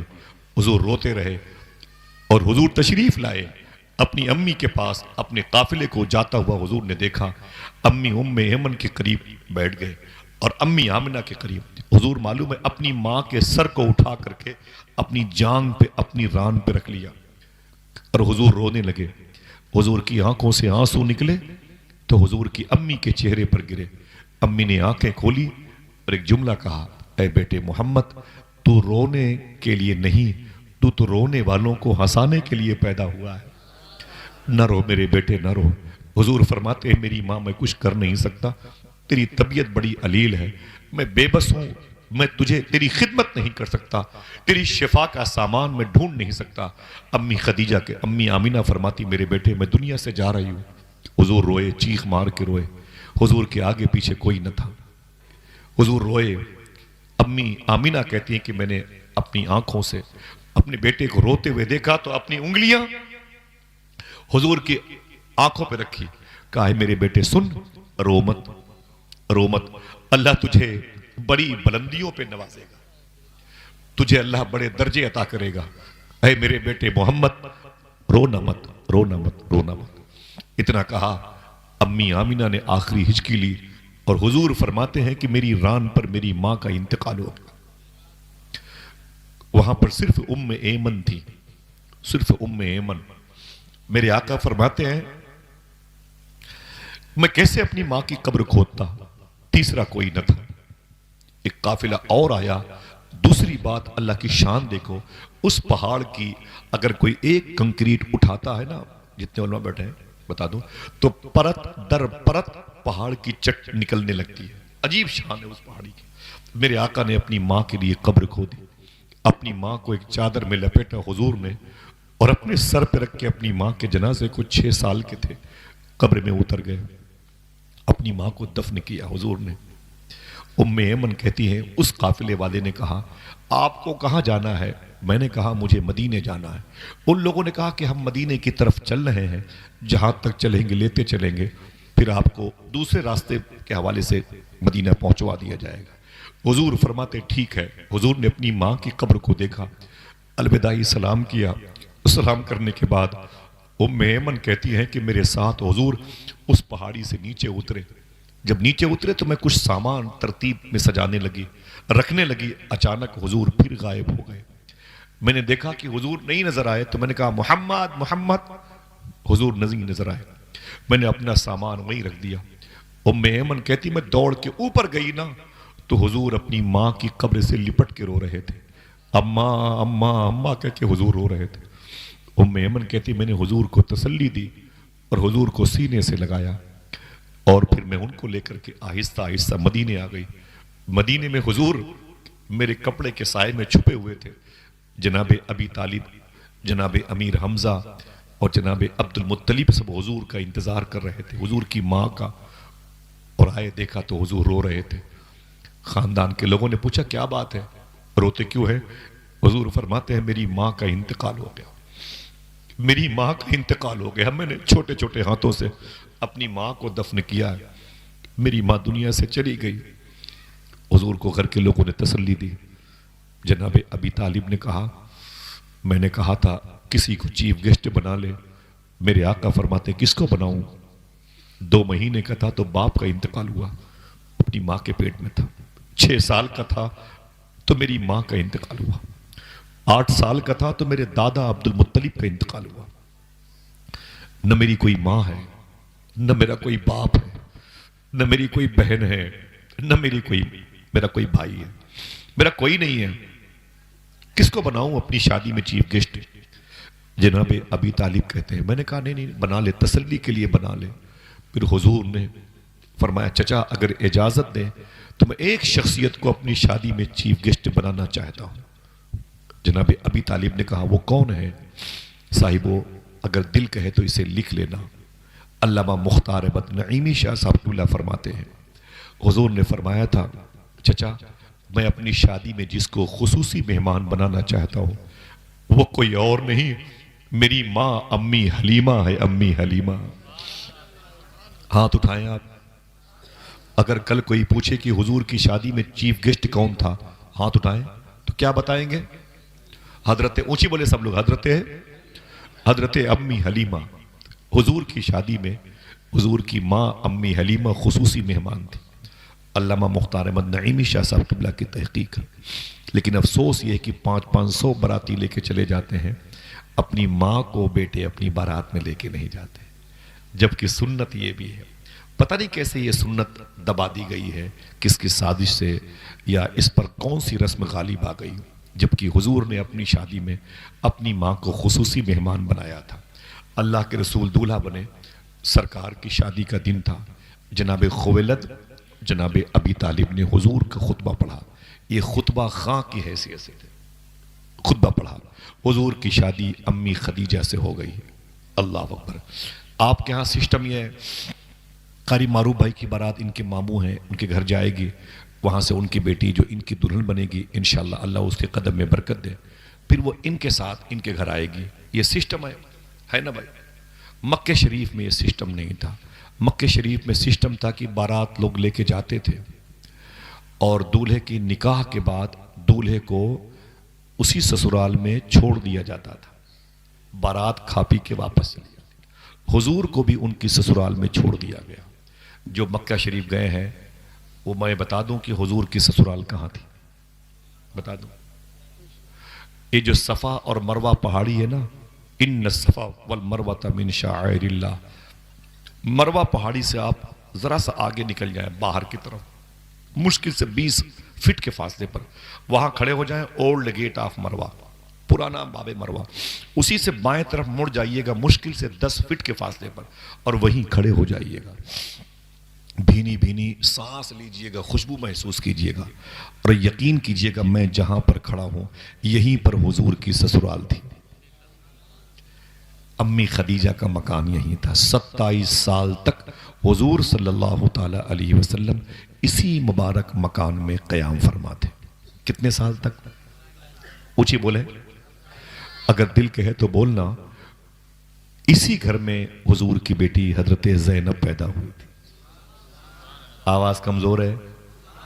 اسی گھر میں حضور کی دوسری بیٹی مخدومہ ام کلثوم پیدا ہوئی تھی۔ اسی گھر میں مخدومہ رقیہ پیدا ہوئی تھی۔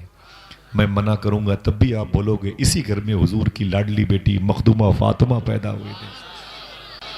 سبحان اللہ۔ اسی گھر میں اللہ کے رسول کے 2 شہزادے پیدا ہوئے تھے۔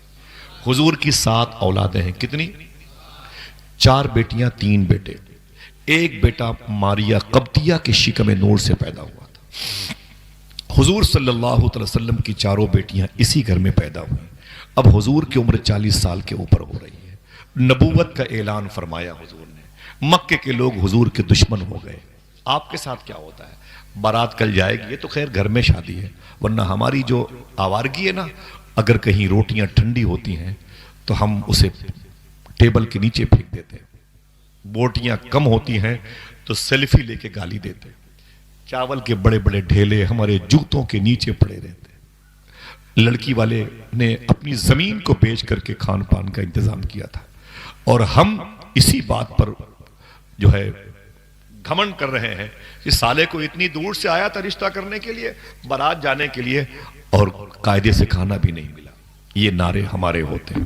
معلوم ہے جب حضور نے کہا اللہ ایک ہے، ان باتوں کو بھولنا نہیں، میدان محشر میں کام آئے گی یہ باتیں۔ اب یہ کہنا بھی نہیں کہ ہمیں یہ بتایا نہیں گیا۔ معلوم ہے 3 سال تک حضور کا حقہ پانی بند کیا گیا۔ کتنے سال تک حقہ پانی بند کا مطلب سمجھتے ہیں؟ پوچھو 40-50 سال کی عمر کے لوگوں سے۔ لطیفے کی بات نہیں ہے، یہ کوئی ڈرامے کی محفل نہیں ہے۔ 3 سال تک حضور کا حقہ پانی بند کیا گیا۔ کتنے سال تک؟ اونچی بولے۔ آپ کو روٹیاں ٹھنڈی ملتی ہے تو بیوی کے چہرے پر تماچے مارتے ہیں۔ آپ کے پاس اگر چاول ٹھنڈا ہوتا ہے تو اپنی 5 سال کی بیٹیوں کو جوتوں سے مارتے ہیں۔ اتنی ہماری عادت خراب ہو گئی گرم کھانا کھانے کی، بیوی کو اور بچیوں کو چہرے پر تماچے مارتے ہیں۔ حضور صلی اللہ علیہ وسلم کے 3 سال کے حقہ پانی بند کے دور میں مکے میں کیا ہوتا تھا؟ کوئی حضور سے بات نہیں کرتا تھا، کوئی دکاندار حضور کو، حضور کے غلاموں کو سامان نہیں دیتا تھا۔ معلوم ہے راتوں کو چپ کے حضور کی بیوی امی خدیجہ آتی تھی، چپ کے تو حضور کے لیے کچھ کھانا لاتی تھی۔ حضور ان سے پوچھتے تھے کھدیجہ میری بیٹیاں کیسی ہیں؟ تو امی خدیجہ فرماتی بیٹیاں بہت یاد کرتی۔ حضور زینب رقیہ بہت روتی ہے، کہتی ہے میرے باپ کا قصور کیا ہے؟ لوگوں نے میرے باپ کو قید کر رکھا ہے، کیا بگاڑا ہے میرے باپ نے؟ وہ تو جانوروں سے بھی محبت کرنے والا میرا باپ، جسے پتھر سلام کرے اور اس کے سر پہ پتھر مارے جا رہے ہیں، کیا قصور ہے؟ میں اپنے باپ کے سینے پر سونے والی بیٹی، میرے باپ کو لوگوں نے قید کر دیا اس گھاٹی میں۔ 3 سال تک حضور کا حقہ پانی بنتا۔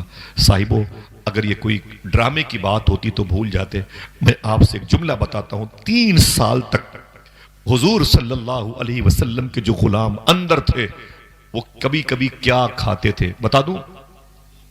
چیخ نکل آئے گی آپ کو۔ معلوم ہے اونٹ کے چمڑے کے موٹے موٹے جوتے ہوتے تھے، اونٹ کے چمڑے کے، ان جوتوں میں جو اونٹ کے چمڑے لگے ہوتے تھے، حضور کے غلاموں کو اتنی بھوک لگتی تھی چاقو سے اسے کاٹ کر کے پانی میں بھگو بھگو کے کھایا کرتے تھے۔ اللہ کے رسول روتے تھے، میرے آقا فرماتے میرے غلاموں میری وجہ سے تمہیں دقتوں کا سامنا کرنا پڑتا۔ حضور کے غلام کہتے نا نا نا نا حضور آپ کو تکلیف نہ ہو، ہم تو پتھر بھی کھا کے زندگی گزار لیں گے، لیکن آپ کے پیروں میں کانٹا بھی ہمیں گوارا نہیں۔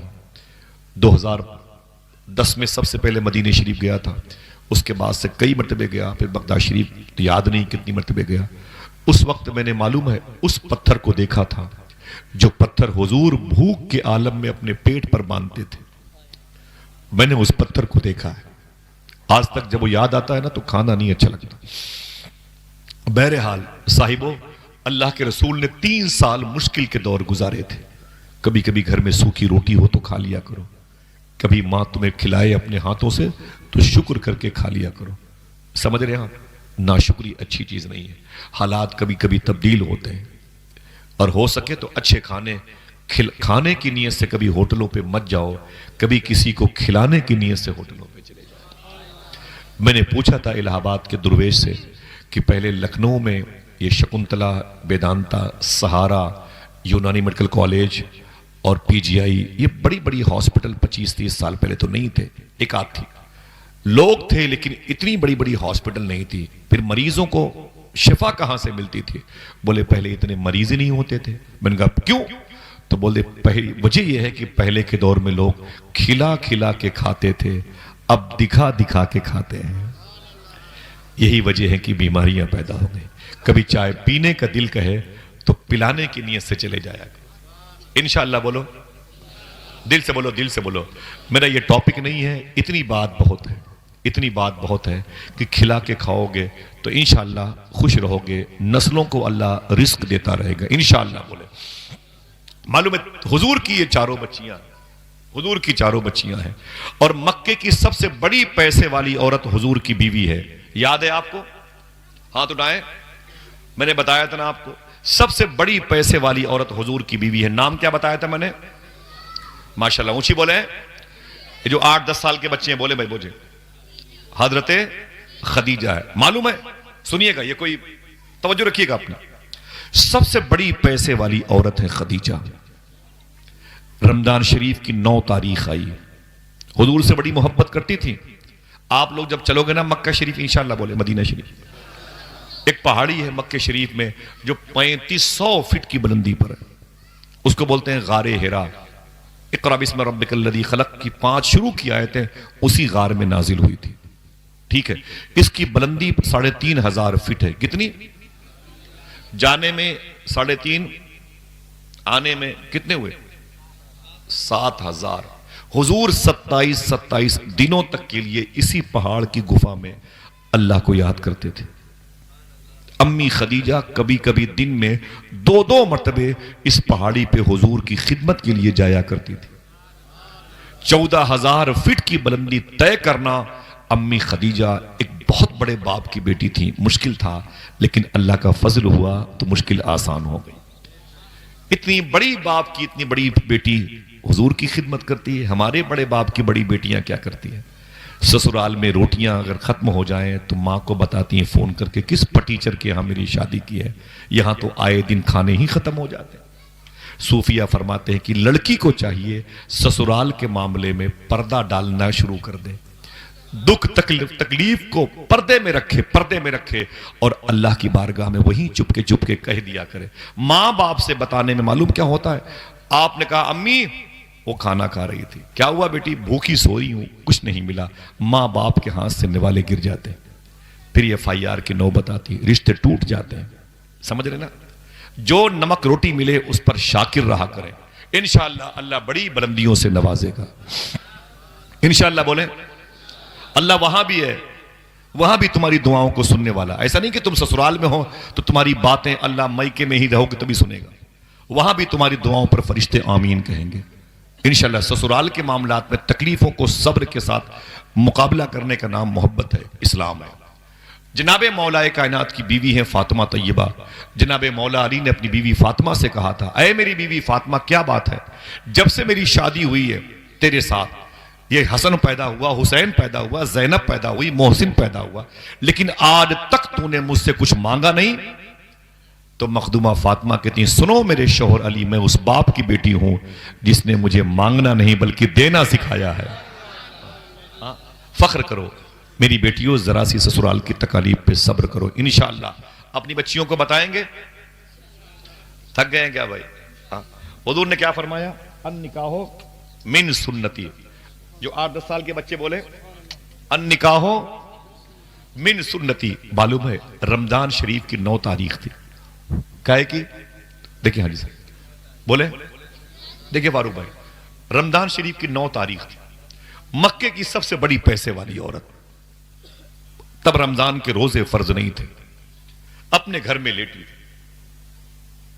ان کی سہیلی آ گئی، گھر میں اندھیرا تھا. بھولنا نہیں ان باتوں کو. گھر میں اندھیرا تھا. معلوم ہے کیا کہا؟ معلوم ہے بھائی جان سننا. گھر میں اندھیرا تھا.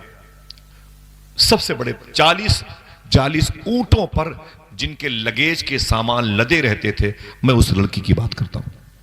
ان کے گھر میں اندھیرا تھا. حضور کی بیوی. سہیلی نے کہا خدیجہ تیرے گھر میں اندھیرا کیوں ہے؟ جواب لکھیے گا اسے.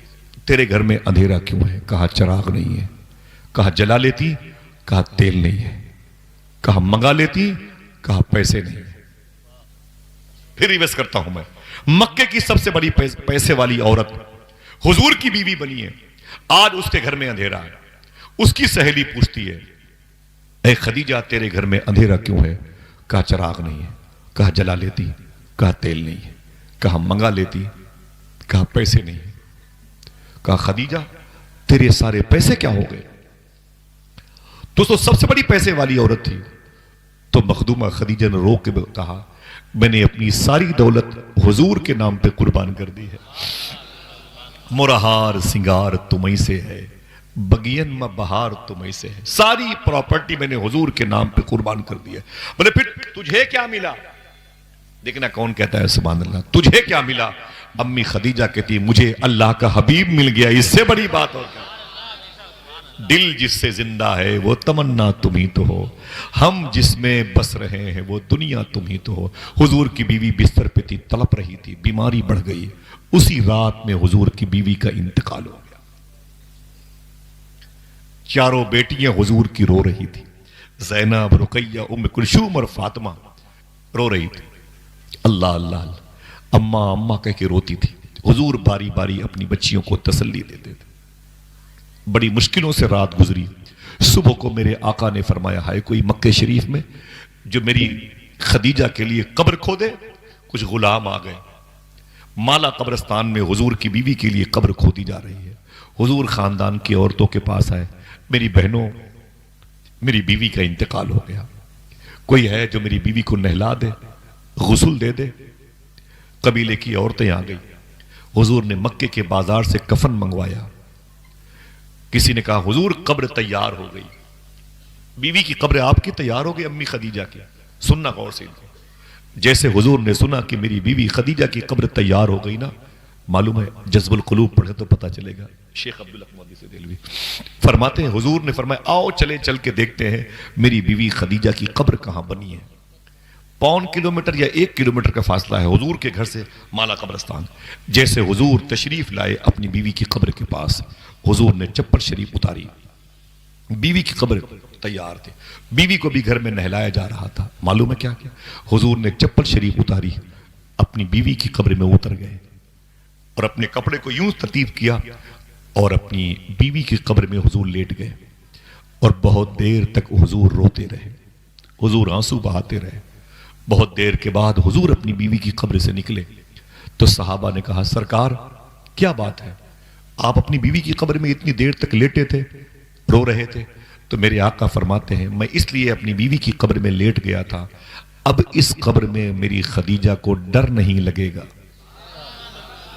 بولے بولے بولے اب ڈر نہیں لگے گا، اب ڈر نہیں لگے گا. اور میرے جسم کی خوشبو سے خدیجہ مانوس ہے، اس کو سکون کا سامان میرے جسم کی بھینی بھینی خوشبو دے گی. حضور گھر پہ آئے تو جنازہ تیار تھا. زینب، رقیہ، ام کلثوم روتی تھی، چاروں بچیاں حضور کی. میں کس کی باتیں کرتا ہوں؟ حضور کے گھر کی باتیں کرتا ہوں. تھوڑی سی تکلیف ہمیں گوارا نہیں ہے. حضور کی چاروں بچیوں نے کتنی تکلیفیں گوارا کی. معلوم ہے آپ کو جنازہ اٹھا تو سب روئے. حضور نے بچیوں کو تسلی دی. اپنی بیوی خدیجہ کے جنازے کو جا کے مالا قبرستان میں دفن کیا. شام کو جب حضور اپنے گھر میں آئے نا تو چاروں بچیاں حضور کی کنارے بیٹھ کے رو رہی تھی. بستر انتظار کر رہا تھا. اور حضور کی یہ شام شام غریمہ کہلاتی ہے. بڑی غم کرب درد والی رات تھی. حضور نے فرمایا اپنی بیٹیوں سے بیٹیاں تم سوئی نہیں؟ حضور کی بیٹیوں نے کہا بغیر امی کے یہ پہلی رات ہے، نیند نہیں آتی. حضور نے اپنی بچیوں کو اپنے سہارے پہ رکھا، اپنے سینے سے لگایا اور تھپکیاں دی سلایا. صاحبو ہمیں کیا پتا، ہم تو بڑے لوگ ہیں، اونچی سوسائٹی میں پیدا ہوئے ہیں، بڑے باپ کے بیٹے ہیں، پیسے والوں میں. معلوم ہے امی خدیجہ کے انتقال کے بعد حضور کے خاندان کی کچھ عورتیں کبھی کبھی آتی تھیں حضور کے گھر میں کھانا بنا کے چلی جاتی تھی. سمجھ رہے؟ کبھی کبھی حضور رات میں آتے تھے.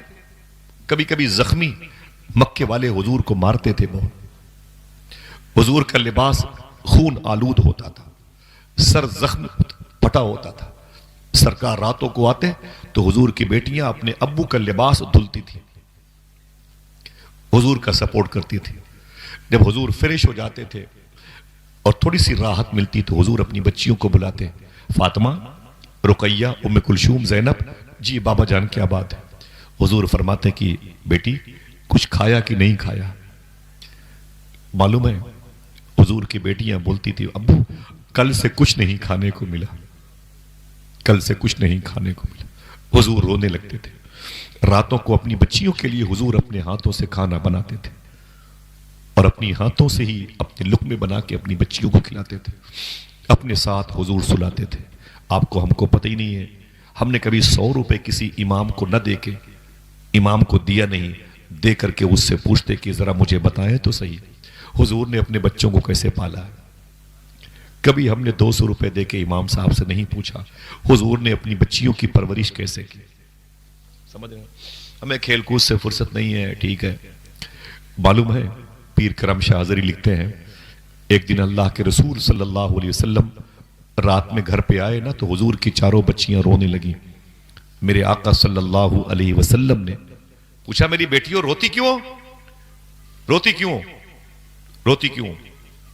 معلوم ہے کہا ابو آپ تھکے ہوئے زخمی گھر پہ آتے ہیں تو کھانا بناتے ہیں, آج ہم بہنوں نے سوچا اپنے ابو کے لیے پہلی مرتبہ کھانا بنائیں گے. میرے آقا فرماتے پھر اس میں رونے کی بات کیا ہے؟ فرماتے بابا جان تیاری شروع ہو گئی, کوئی لکڑی لے کے آئے, کوئی چاول, کوئی پتیلی, کوئی ڈھکن, کوئی پانی. حضور فرماتے پھر تو حضور کی بچیاں کہتی ہم چولہے کے پاس ویسے ہی بیٹھ گئے جیسے امی خدیجہ بیٹھا کرتی تھی. میرے آقا فرماتے پھر کیا ہوا؟ تو حضور کی بچیاں کہتی ہیں کھانا بنانے لگے. بڑا خوش گھر لگ رہا تھا. آج ابو آئیں گے تو اپنے ہاتھوں سے ابو کو گفٹ دیں گے, پہلی مرتبہ کھانے کا پیکج دیں گے. ہم بچیاں بڑی ہو گئی ہیں آپ کی, اب اپنے ہاتھوں سے کھانا بنا سکتی. میرے آقا فرماتے پھر حضور کی بچیاں رو کے بولی بابا جب کھانا پک چکا کسی نے دروازے پر لات ماری. سمجھ رہے ہیں آپ؟ کسی نے دروازے پر لات ماری. میرے آقا فرماتے پھر تو حضور کی بچیاں کہتی ہیں کہ بابا وہ گالیاں دے رہے تھے آپ کو. میرے آقا فرماتے وہ کون لوگ تھے؟ تو حضور کی بچیوں نے کہا وہ ٹپوری, وہ بدماش, وہ حکم کے بیٹے, ابو جہل کے بیٹے, ابو لہب کے بیٹے تھے, یہ سب گھر میں گھسا ہے, ان کی نیتیں اچھی نہیں تھی. میرے آقا فرماتے پھر میری بیٹیوں پھر کیا ہوا؟ تو حضور کی بچیاں کہتی ہیں بڑی گالیاں دی ان لوگ کہ تیرا باپ محمد کدھر گیا, تیرا باپ محمد کدھر گیا, میرے بتوں کو برا بلا کو کہتا ہے, اس کی شامت آئی ہے. میرے آقا فرماتے پھر حضور کی بچیاں کہتی ہیں ایک ظالم اندر گیا اور جا کر کے پتیلی کا ڈھکن اٹھایا, کھانا پک چکا تھا. اس نے کہا یہ کھانا کس کے لیے ہے؟ ہم چاروں بہنیں ایک طرف اکٹھا رو رہی تھی. ہم نے کہا ابو جان کے لیے پہلی مرتبہ کھانا بنایا. اس نے کہا اچھا میں بتاتا ہوں اسے کیسے کھانا کھلایا جائے, کتاب پڑھیں آپ. اللہ اکبر. وہ اس میں سے ایک ظالم باہر چلا گیا اور نالی میں سے کیچڑ نکالا اپنے ہاتھوں سے, اور حضور کی بیٹی کہتی ابو وہ ڈھکن کھول کے پتیلی کے اندر ڈال کے ہنستے ہوئے چلے گئے. مطلب تھا کھلا دینا اپنے باپ محمد کو یہ کھانا. کس گھر پہ لات ماری تھی؟ بولے حضور کے. کون سا گھر حضور کا؟ یہی بریلی ہے. میرے امام کے سگے مجلے بھائی علامہ حسن رضا بریلوی نے کہا تھا بے اجازت جن کے گھر جبریل بھی آتے نہیں, قدر والے جانتے ہیں قدر و شان اہل بیت. اتنا کہہ کے جب حضور کی بیٹیاں روئیں تو حضور نے اپنی بچیوں کو اپنے سینے سے لگایا, تسلی دی, اے میری زینب, اے میری رقیہ, اے میری ام کلثوم, میری فاطمہ, نہ رو, سن میری بیٹی سن. دیکھنا کون کون ہے جو آواز بلند کرتے ہیں. سن میری بیٹی فاطمہ سن, ایک دن نہ ابو جہل باقی رہے گا نہ ابو جہلی باقی رہیں گے, اگر باقی رہے گا تیرے باپ محمد کا نام باقی رہے گا. تیرے باپ محمد کے تذکرے باقی رہیں گے. کیا کہا تھا 70 سال پہلے اسی مراد آباد کے چوراہے پر جب علامہ کافی مراد آبادی کو انگریز نے بلایا تھا پھانسی کے لیے؟ کہا کافی یہ موت کا پھندا تیرا انتظار کر رہا ہے، چل چل چل، کوئی آخری خواہش ہے؟ تو علامہ کافی نے کہا تھا او انگریز کتے سن، میری آخری خواہش ہے کہ پھانسی کے پندے پہ کھڑے ہو کے حضور کی نعت پڑھنا چاہتا ہوں، حضور کی نعت پڑھنا چاہتا ہوں. تو انگریز نے کہا پڑھ لے، یہ تیری آخری نعت ہے، پڑھ لے کافی، نام تھا کافی مراد آبادی، یہ تیری آخری نعت ہے. آپ نے فرمایا او کتے سن، یہ میری آخری نعت نہیں ہے، میں آج نعت پڑھ کر کے پھانسی کے پھندے کو چوم کر کے دنیا سے چلا جاؤں گا، صبح قیامت تک یہ نعت پڑھی جاتی رہے گی. یہ وہی نعت تھی جو آج یہاں اشارہ کر رہی ہے، کوئی گل باقی رہے گا نہ چمن رہ جائے گا، بس رسول اللہ کا دین حسن رہ جائے گا. بولے بھائی بولے، بس رسول اللہ کا، ذرا ہاتھوں کو اڑا کے، بس رسول اللہ کا. مسجدوں سے اذان کی آواز کم کرائی جا سکتی ہے، اذان کو بند نہیں کیا جا سکتا. مینار اتارے جا سکتے ہیں لیکن اللہ کے نام کی پکار بند نہیں ہو سکتی ہے. جو دین طائف میں نہ مٹا، جو دین کربلا میں نہ مٹا، جو دین شیب ابی طالب کی گھاٹی میں نہ مٹا، وہ دین انشاءاللہ کبھی نہیں مٹے گا انشاءاللہ. ذرا ہاتھوں کو اٹھا کے بولیں لبیک یا رسول اللہ. پھر سے بولیں اونچی آواز میں. 8-10 سال کے فلسطین کے بچے سے پوچھا تھا فلسطین کے اخبار نویس نے، بیٹا تو بڑا ہو کے کیا بنے گا؟ تو بڑا ہو کے کیا بنے گا؟ اس نے کہا بے چپ، مجھ سے پوچھتا ہے بڑا ہو کے کیا بنے گا؟ میں فلسطینی ہوں، فلسطینی. میں بیت المقدس کی حفاظت کے لیے اس شہر میں پیدا ہوا، اس ملک میں. اور ہم بڑے ہونے کے لیے تھوڑی پیدا ہوتے ہیں، ہم تو بچپن میں ہی اس مبارک گھر کے نام پہ قربان ہو جایا کرتے ہیں. لیکن اتنا یاد رکھیں اسرائیلی کتے، کوئی گل باقی رہے گا نہ چمن رہ جائے گا، بس رسول اللہ کا.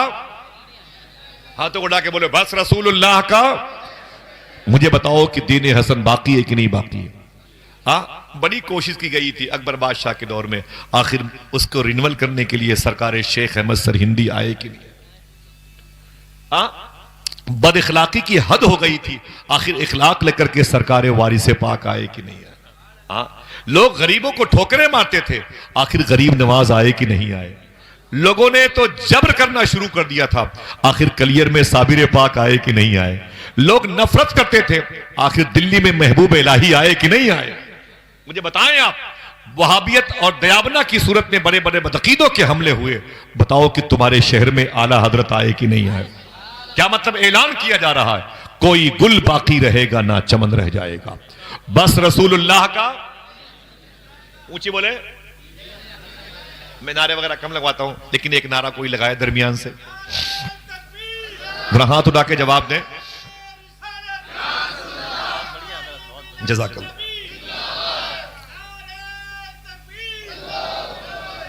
ایک سوال آپ سے بھائی جان، بہت بہت شکریہ. زندہ باد زندہ باد. مجھے بتائیں آپ، حضور کی فرسٹ میرج ہوئی، حضور کی پہلی شادی جس عورت سے، اس کا نام کیا تھا؟ جلدی بولو ورنہ کرسی خالی کرو. ٹھیک ہے ماشاءاللہ مبارک ہو. کیا نام تھا؟ حضرت خدیجہ. ٹھیک ہے. کیا نام تھا؟ ان کے 2 بیٹے بھی تھے. بتاؤ ایک بات، ان کے 2 بیٹے بھی تھے، حضور کے 2 بیٹے بھی تھے، وہ انتقال کر گئے. ایک بات بتاتا ہوں، یہ جو کہتے ہیں نا کہ حضور یہ نہیں جانتے، حضور یہ نہیں جانتے، سمجھ رہے ہیں آپ؟ جو کہتے ہیں نا بدعقیدے لوگ، حضور یہ نہیں جانتے، حضور یہ نہیں جانتے. الہ آباد کے ایک درویش کہتا ہے ان بے وقوفوں سے کہہ دو تیرے اس نہ جاننے کو بھی حضور جانتے ہیں. تیرے اس نہ، حضور کی بڑی شان ہے. ایک مرتبہ ایک صاحب نے پوچھا، حاجی صاحب پوچھا کہ یہ بتاؤ کہ ہم میں اور حضور میں کیا فرق ہے؟ تھک گئے بٹوا دیں شیرینی. ارے نہیں بولے، پتا کرو ہے کہ نہیں بھائی. نہیں بڑے بڑے جلسوں میں نہیں رہتی ہے تو دقت ہو، ہم ہی کو ڈھونڈے آپ لوگ. پوچھا گیا، صوفی صاحب سے پوچھا گیا ہم میں اور حضور میں کیا فرق ہے؟ دیکھیں بھائی، ہم میں اور، اونچی بولو. بولے پاگل یہ سوال سوچ کیسے لیا؟ حضور کی برابری کیا سوچا؟ بولے نہیں میں کم پڑھا لکھا انسان ہوں، مجھے بتائیں تو ہم میں اور حضور میں کیا فرق ہے؟ بولے ہزاروں اربوں کھربوں گنا فرق ہے. بولے کچھ تو بتاؤ کیا فرق ہے؟ جو میرے پلے پڑے، دیکھنا بھائی، جو میرے دماغ میں آ جائے، مجھے سمجھ میں آ جائے، ہاں یار ایک فرق یہ بھی ہے، ایک فرق تو بتا دو۔ دیکھنا بتاؤں ہری مارو بھائی، دیکھنا بولے تجھ میں اور حضور میں ایک فرق یہ بھی ہے، دیکھنا بھائی یار کوئی خاموش نہیں رہے گا، ایک فرق یہ بھی ہے۔ بولے کیا؟ بولے تم اگر کھانا نہ کھاؤ تو بھوکے مر جاؤ، اور حضور اگر کھانا نہ کھائیں تو کھانا مر جائے۔ ہائے ہائے ہائے ہائے۔ بولے تم اگر پانی نہ پیو تو پیاسے مر جاؤ، حضور اگر پانی نہ پیئے تو پانی مر جائے۔ ہائے ہائے، ذرا پیار سے بولو حضور کی بڑی شان ہے۔ ایک سوال آپ سے ہے، حضور کی جو شادی ہوئی تھی امی خدیجہ کے ساتھ کس بیس پر ہوئی؟ پیسوں کی بنیاد پر؟ بولو بھائی، بولو بولو۔ اگر پیسوں کی بنیاد پر شادی ہوتی تو پیسے خدیجہ کے پاس تھے، ٹھیک، اور رشتہ کدھر سے آیا تھا؟ امی خدیجہ کی طرف سے۔ سمجھ گئے نا بھائی؟ سمجھ گئے؟ حسن کی بنیاد پر شادی ہوتی تو حضور تو ظاہر سی بات ہے سب سے بڑے سے، حضور کی صداقت، حضور کی حیاداری، حضور کا اخلاقی کریمانہ، حضور کا مشفقانہ انداز، سبحان اللہ اتنا راس آتا تھا۔ خدا کی قسم امی عائشہ کہتی ہیں جانور بھی حضور کو دیکھتے تو بس دیکھتے رہتے تھے۔ امی عائشہ، میرے گھر میں دمبے کا بچہ تھا، وہ دن بھر حضور کو دیکھتا رہتا تھا۔ امی عائشہ کہتی ہیں اگر حضور مسجد میں چلے جاتے تھے تو پورا گھر ادھم چوکڑی کرتا تھا، پورے گھر میں ادھر سے ادھر کرتا تھا، اور جیسے حضور آ جاتے تھے بس حضور کو دیکھتا رہتا تھا۔ حضور تھے، کتنی بڑی شان تھی۔ یہ شادی حضور کی حیا کی بنیاد پر ہوئی، صداقت کی بنیاد پر ہوئی، حضور کی انکساری کی بنیاد پر ہوئی۔ رشتے اگر اللہ اس کے رسول کی مرضی سے ہوتے ہیں تب اللہ تبارک تعالیٰ اس مبارک شکم نور میں مخدوم کائنات جیسی ذات عطا فرماتا ہے۔ حضور تشریف فرماتے ایک بلیک مین، سنیں بھائی بچے ماشاءاللہ بہت بہت شکریہ۔ حضور تشریف فرماتے ایک بلیک مین صحابی تھے، کالے رنگ کے، حبشی نسل کے تھے، افریقہ نژاد، افریقن ایتھوپیا حبش کے رہنے والے تھے۔ وہ حضور کے سامنے بیٹھے تھے، باتیں ختم کر رہا ہوں بھائی پریشان نہ ہو، مجھے بہت اچھا لگا۔ وہ حضور کے سامنے بیٹھے ہوئے تھے تو حضور نے پوچھا تمہاری شادی ہوئی؟ دیکھنا حضور نے ان سے پوچھا تمہاری شادی ہوئی؟ بولے حضور یہ عرب ہے، مدینہ عرب ہے، یہاں کے لوگ بڑے خوبصورت ہیں اور ہم تو افریقہ کے رہنے والے ہیں، ہماری شادی یہاں کیسے ہوگی؟ ہم تو کالے انسان ہیں، ہماری آنکھیں بڑی بڑی ہیں، ہماری ناک بڑی بڑی ہے، ہونٹ بڑے بڑے، ہمارے بال بڑے گھنگریلے ہیں، ہم سے کون رشتہ کرے گا؟ حضور فرماتے نہیں تم شادی مدینے میں کر لو۔ بولے حضور کہاں کریں، ہم سے کون کرے گا؟ حضور فرماتے ہیں کہ اسی مدینے میں میرے ایک صحابی ہیں، او ادھر گھر ہے۔ بولے ہاں ہاں ہاں، ان کے یہاں ایک جوان خوبصورت لڑکی ہے، اس سے تم اپنا رشتہ جا کے لے جاؤ، جاؤ جاؤ جاؤ جاؤ، ان سے کہو کہ مجھے حضور نے بھیجا ہے، مجھے نہ اونچی آواز ہے، مجھے آخر رشتہ لے کے نہیں بھیجا، اپنی محفل میں تو بھیجا ہے، اسی نیت سے بولے مجھے۔ اب یہ لمبے قد کے تھے، کالے تھے اور بلیک مین تھے، حبشی نسل تھے، ایتھوپیا نژاد تھے، یہ چلے گئے اور دروازے پہ دستک دی تو لڑکی کے ابو نکل کے آئے، السلام علیکم وسلم، خیریت؟ بولے کچھ کام ہے؟ بولے اندر بیٹھو بیٹھو۔ کیا بات ہے؟ بولے کہ تمہارے گھر میں ایک لڑکی بڑی خوبصورت ہے۔ بولے اللہ کا شکر ہے، مطلب کیا ہے؟ بولے اسی کے لیے رشتہ لے کے آیا ہوں۔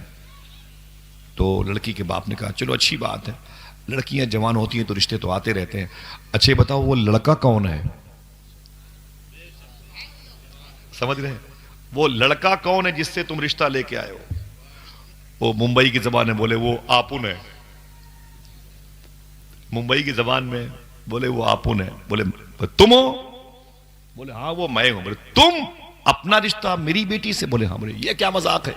حضور کے شہر میں حضور کے ہوتے ہوئے مذاق کرتے ہو، شرم نہیں آتی؟ باہر نکلو، اپنی صورت دیکھیے آئینے میں، آنکھیں کتنی بڑی بڑی ہیں، ناک کتنی بڑی بڑی، ہونٹ کتنے بڑے بڑے، یہ گھنگریلے بال، کالے انسان، 8 فٹ کے تم لمبے، میری بیٹی کتنی خوبصورت ہے، تم یہ سروقت جیسے انسان، چلو باہر نکلو، چلو۔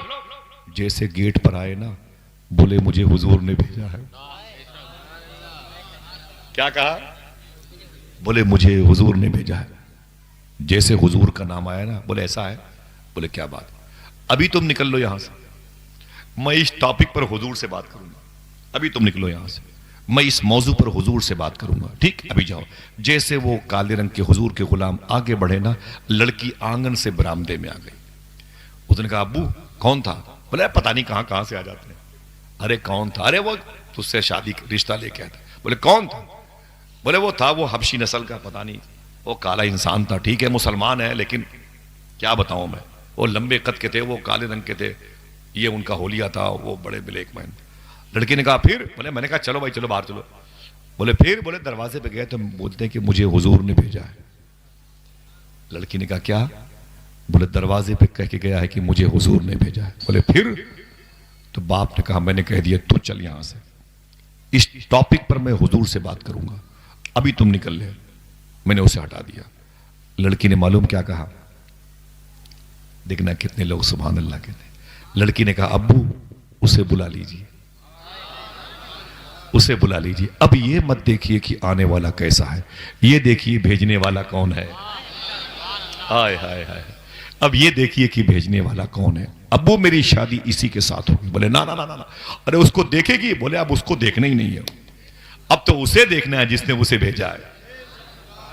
کیا کہتا میرا امام؟ خدا کی رضا چاہتے ہیں دو عالم, خدا چاہتا ہے میری شادی ارے میری بیٹی تو اتنی خوبصورت اور وہ لمبے قد کا انسان, کالا انسان, کیسی بات بنے گی؟ بولے نا نا نا, میری شادی اسی کے ساتھ ہوگی.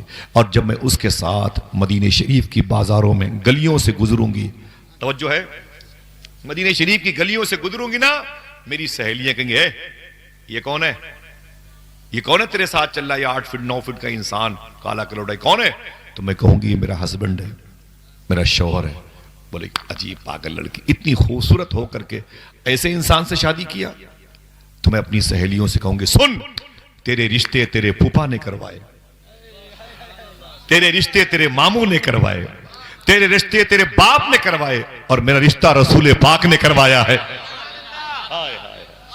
دل جس سے زندہ ہے وہ تمنا تم ہی تو ہو, ہم جس میں بس رہے ہیں وہ دنیا تم ہی تو ہو. میرا رشتہ اب اسی سے ہوگا. کیوں؟ خدا کی رضا چاہتے ہیں دو عالم, خدا چاہتا ہے رضا محمد. عصمت کی بنیاد پر, کریکٹر کی بنیاد پر رشتے ہوتے ہیں, شرافت کی بنیاد پر رشتے ہوتے ہیں, پراپرٹی کی بنیاد پر رشتے ٹوٹ جاتے ہیں, لالچ شامل ہوتی ہے, بلڈنگ فلیٹس پلاٹنگ کے نام پر رشتے کمزور پڑ جاتے ہیں, محبتیں قائم نہیں رہتی ہیں. رشتے حضور کی حیا کی بنیاد پر شوٹ کرتے ہیں, رشتے لڑکے لڑکیوں کی شرافت نفس کی بنیاد پر شوٹ کرتے ہیں. سمجھے؟ آوارگی بہت زیادہ ہمارے معاشرے میں, بات ختم. آوارگی بہت زیادہ ہے. لڑکیوں کو دیکھیں تو وہ بغیر دوپٹے کے ٹہلتی ہیں, بغیر دوپٹے کے. جوان لڑکیاں غیر مسلموں کی دکانوں پر کھڑی ہیں, چاٹ کھا رہی ہیں, پیپسی پی رہی ہیں کھڑے کھڑے. ان کو پتہ ہی نہیں کہ یہ جو دوپٹہ جس کا ویٹ 100-200 گرام ہے, کم ہے 100 گرام, اس کی قیمت کتنی ہے, اس کی بے حرمتی کی سزا کتنی ہے, انہیں پتہ ہی نہیں. صاحبوں اپنے ہاتھوں کو اٹھا کے ایک مرتبہ اٹھاؤ اور وعدہ کرو کہ اس بات کو اپنے گھر میں بتاؤ گے, پھر سلام پڑھتے ہیں انشاءاللہ. 2 منٹ کی بات ہے انشاءاللہ. بولے بتاؤ گے. آج ہماری بہنوں کے سر پر دوپٹے نہیں ہیں. وہ درویش کہتا ہے کہ 40-40 ہزار کے لاچے, شادی کا ہماری لڑکیوں کا 40,000 کا ایک سوٹ رہتا ہے, 30,000 40,000 کا 25,000 کا لاچا پہن کے سسرال سے لڑکی جاتی ہے, میکے سے سسرال جاتی ہے, اور 1-2 مرتبہ پہننے کے بعد اس کپڑے کو ویسے ہی پیک کر کے رکھ دیا جاتا ہے, اس کو استعمال نہیں لاتے. صوفیہ کہتے ہیں اس لڑکی کو چاہیے کبھی رات کے آخری حصے میں اس لباس کو پہن کر کے وضو بنا کے مصلی پر آ جائے, 2 رکعت نماز پڑھے اور کہے اے میرے مولا میں بے لباس پیدا ہوئی تھی, یہ تیرا کرم ہے کہ تو نے اتنا قیمتی لباس عطا فرما دیا. آئے ہائے ہائے, اللہ کا احسان بھول جاتے ہو. بولو اللہ کا احسان بھول جاتے ہو, کتنا بڑا اس کا احسان ہے. ایک بات سمجھو گے, کتنے بڑے لکھے لوگ بڑے. وہ درویش کہتا ہے جب تم اپنی ماں کے پیٹ میں تھے, جو سمجھے گا وہی سبحان اللہ کہے گا. جب تم اپنی ماں کے پیٹ میں تھے بھائی, ماں کھاتی تھی اپنے حساب سے, لیکن اللہ تجھے دیتا تھا تیرے حساب سے. تیرا ہاتھوں کو اٹھا کے بولو اے اللہ تیرا شکر ہے. اچھا سینے پہ ہاتھ رکھ کے بولو اگر آپ کو آپ کی ماں کے حساب سے ملا ہوتا تو خون کا لوتھڑا بن کے بہ گئے ہوتے. آپ کی ماں نے کھایا اپنے حساب سے, اللہ نے ہمیں دیا ہمارے حساب سے. 8-9 mm کی پتھری سے پورا خاندان روتا ہے. 2.5 کلو کا بچہ انگلیاں تراش کر کے سلیقے کے ساتھ میں چہرہ بنا کے اللہ نے ہمارے حوالے کر دیا. ماں بھی مسکرا رہی ہے 9 مہینے تک, اور باپ بھی, پورا قبیلہ مسکرا رہا. کہتے کیوں نہیں, اے اللہ تیرا شکر ہے. گھر بنوا لیا, کس کا ہے؟ بولے وہ آپ ان کا ہے. یہ طریقہ ہے, آپ ان کا ہے, ہمیں اپنا ہے بھائی, اپنا. ارے ایک مرتبہ کہہ دے کہ اللہ نے دیا ہے, اللہ کا شکر ہے. یہ کون ہے؟ یہ بھائی ہے بھائی. 20-25 لاکھ روپے کی گاڑی بھی لی, تو اس کو چھوڑ کے ابھی 38 لاکھ روپے کی دوسری گاڑی میں نے لی ہے. اچھا, اللہ کا نام نہیں لے گا. بات بات میں اللہ کا نام لیا کرو انشاءاللہ. بھوک لگے تب بھی کہا کرو. اگر آپ کو کل 2 روٹی ملی تھی, کل سے آج تک کچھ نہیں ملا, تو یہ مت کہا کرو کہ کل سے بھوکے ہیں, یہ کہا کرو اللہ کا شکر ہے کل 2 روٹی ملی تھی. سمجھ گئے؟ ایک بزرگ تھے ساہیوال, یہ کہاں پر ہے معلوم ہے؟ یہ لاہور سے 250 کلومیٹر پہ پاک پٹن شریف ہے, اور پاک پٹن شریف سے قریب میں ساہیوال شریف, 1 گھنٹے کا فاصلہ ہے. ایک بزرگ تھے, وہ کہتے کہ بھائی یہ ٹوپی, حضور اللہ کا شکر ہے کہ اللہ نے کرم فرمایا.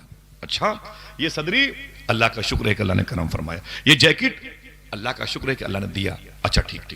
جو بھی ملتا اس سے یہی پوچھتے, یہ سائیکل کس کی ہے؟ حضور اللہ کا شکر ہے اللہ نے عطا فرمایا. اچھا ٹھیک, چل. یہ شال, اللہ کا شکر ہے. ہر شخص سے وہ یہی سننا چاہتے تھے, اللہ کا نام. کس کا نام؟ اگر کسی نے اللہ کا نام نہ لیا, قاری صاحب, تو وہ ان کی کھسک جاتی تھی, ایک دم ناراض. اگر کسی نے اللہ کا نام نہ لیا, اپنی ڈال رکھا اس میں, تو یہ میرا ہے, یہ میرا ہے, یہ میرا ہے, ایک دم وہ فارم میں آتے تھے. ایک مرتبہ ایک صاحب مٹھائی لے کے آئے.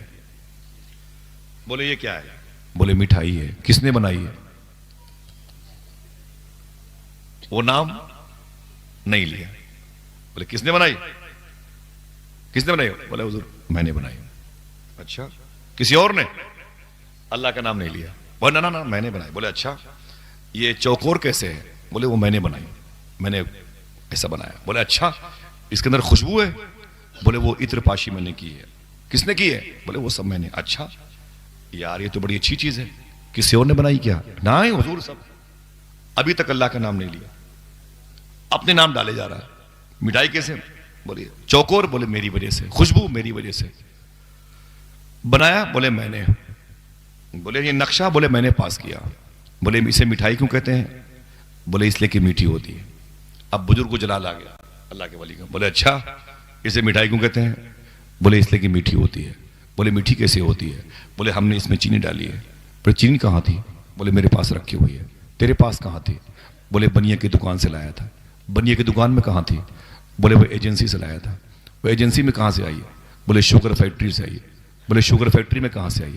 بولے گنے کے کھیت میں. بولے گنے کے کھیت میں کہاں سے چینی آئی؟ اور پکڑ کے 2 تماچا مارا. ظالم, کہتا کیوں نہیں کہ مٹھائی اللہ کی طرف سے آئی ہے, اور گھما پھرا کے لا رہا ہے. اتنی دیر لگا دی رب کا نام لینے میں.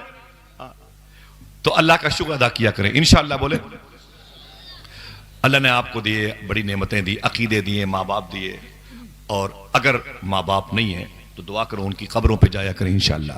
آج ہمارے ہاں آوارگی ہے بچوں کا. معلوم ہے یہ جو بچے آج 8-9 سال کے نا, یہ پھٹی ہوئی پینٹ پہن کے ہندوؤں کے محلے میں ٹہلتے ہیں.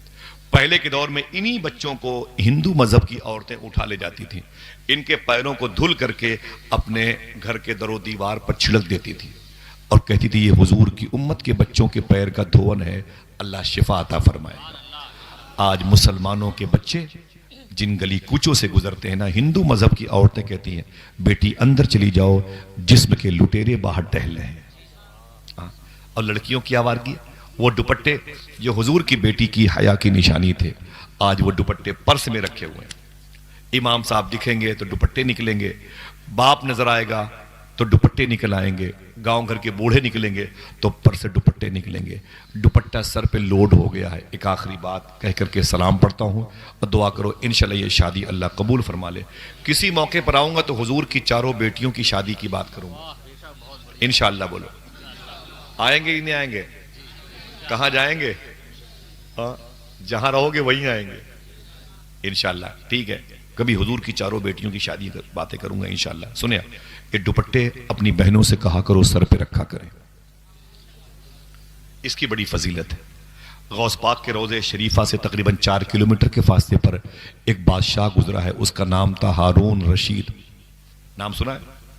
اس کی بیوی کا نام تھا زبیدہ، اور اس کی ساس کا نام تھا خیزران۔ میں اس کے محل کے قریب گیا ہوں، حالانکہ محل میں کبھی نہیں گیا، جانتے علی صاحب مجھے اہل محل سے کیا مطلب، غوث پاک کے روضے بہت۔ زبیدہ بہت مبارک عورت تھی، اس کا انتقال ہوا ہے، اس کی قبر جو ہے نا کرخ محلے میں ہے، شیخ معروف کرخی کے روضے کے پیچھے۔ میں گیا ہوں شیخ معروف کرخی کے روضے کے پیچھے زبیدہ کی قبر ہے، میں کئی مرتبہ گیا ہوں، اور شوہر ہارون کی مزار فلسطین میں ہے۔ آخری باتیں سن لیں پھر سلام پڑھتے ہیں انشاءاللہ، ٹھیک ہے؟ زبیدہ کا انتقال ہو گیا، کسی نے پوچھا ما فعل اللہ بکا، اے زبیدہ تیرے ساتھ اللہ نے کیا سلوک کیا؟ پکڑی گئی کہ نکل گئی، جنت میں ہے کہ جہنم میں ہے؟ معلوم ہے کتنے بڑے بادشاہ کی بیوی ہے، سونے کے سکوں پہ ان کے نام کی مہر لگی رہتی تھی، 70% سے زیادہ زمینوں پر ان کے شوہر کا قبضہ تھا۔ ہارون رشید حضور کے چچا جناب عباس کی نسل کے تھے، بڑے بادشاہ۔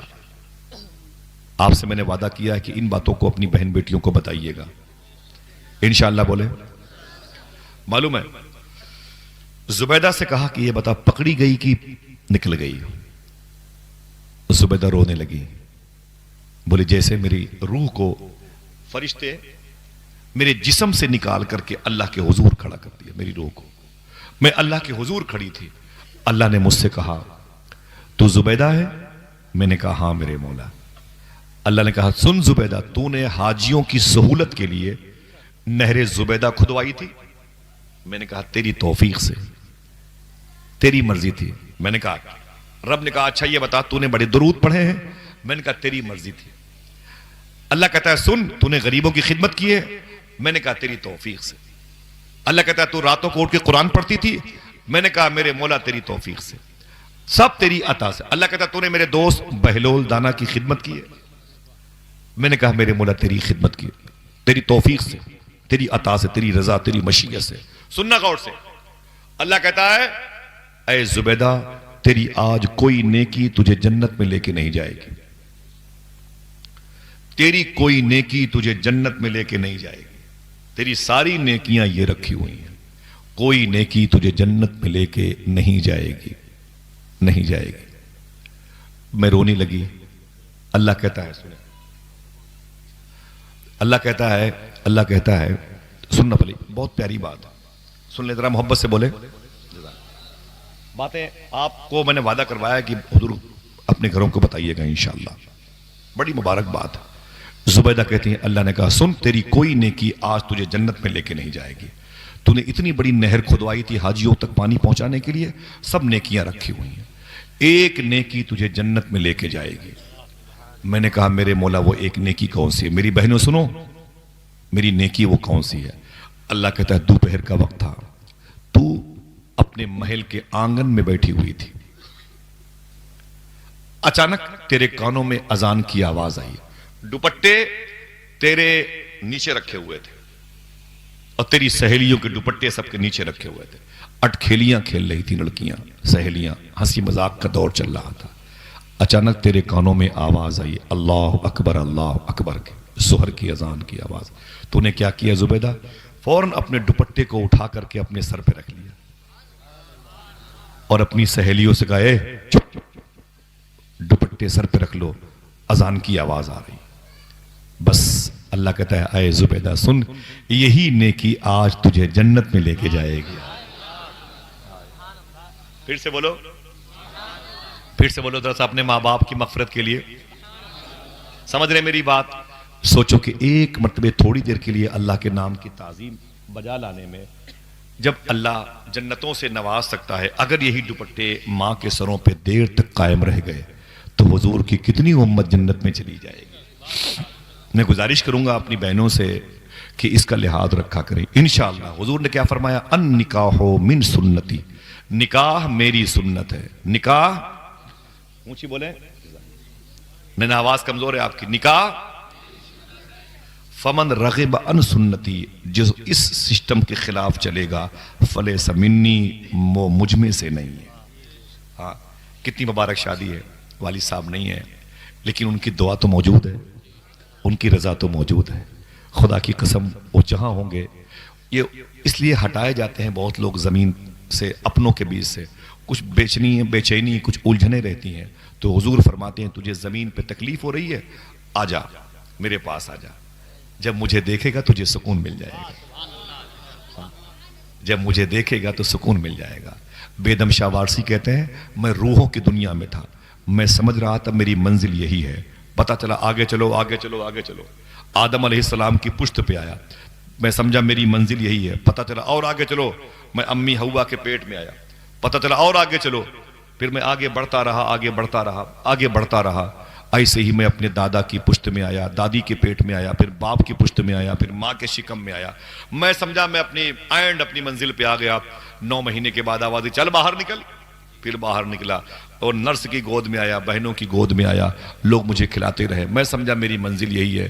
اس کے بعد پتہ چلا نہیں ابھی اور آگے چلنا ہے، میں گھٹنوں کے بل چلا، پتہ چلا اور آگے چلنا ہے، میں سمجھا میری منزل آ گئی، بستہ میری پیٹھ پہ لاد دیا گیا، 10-15 سال تک اسکول جاتا رہا، میں نے سمجھا شاید میری منزل آ گئی، پتہ چلا نہیں ابھی تو تجھے نوکری کرنی ہے، میں نے نوکری شروع کر دی کہ اب یہی کرنے کے لیے میں پیدا ہوا ہوں، نوکری کرنا، پیسے کمانا، پتہ چلا ابھی شادی ہوگی، پھر شادی کے بعد بچے ہوں گے، بچے بڑے ہو گئے، اب ان کی شادی ہوگی، میں بوڑھا ہو گیا، جب بوڑھا ہو گیا تو میں سمجھا بس اسی بڑھاپے کے لیے ہی میں اتنا لمبا سفر کیا۔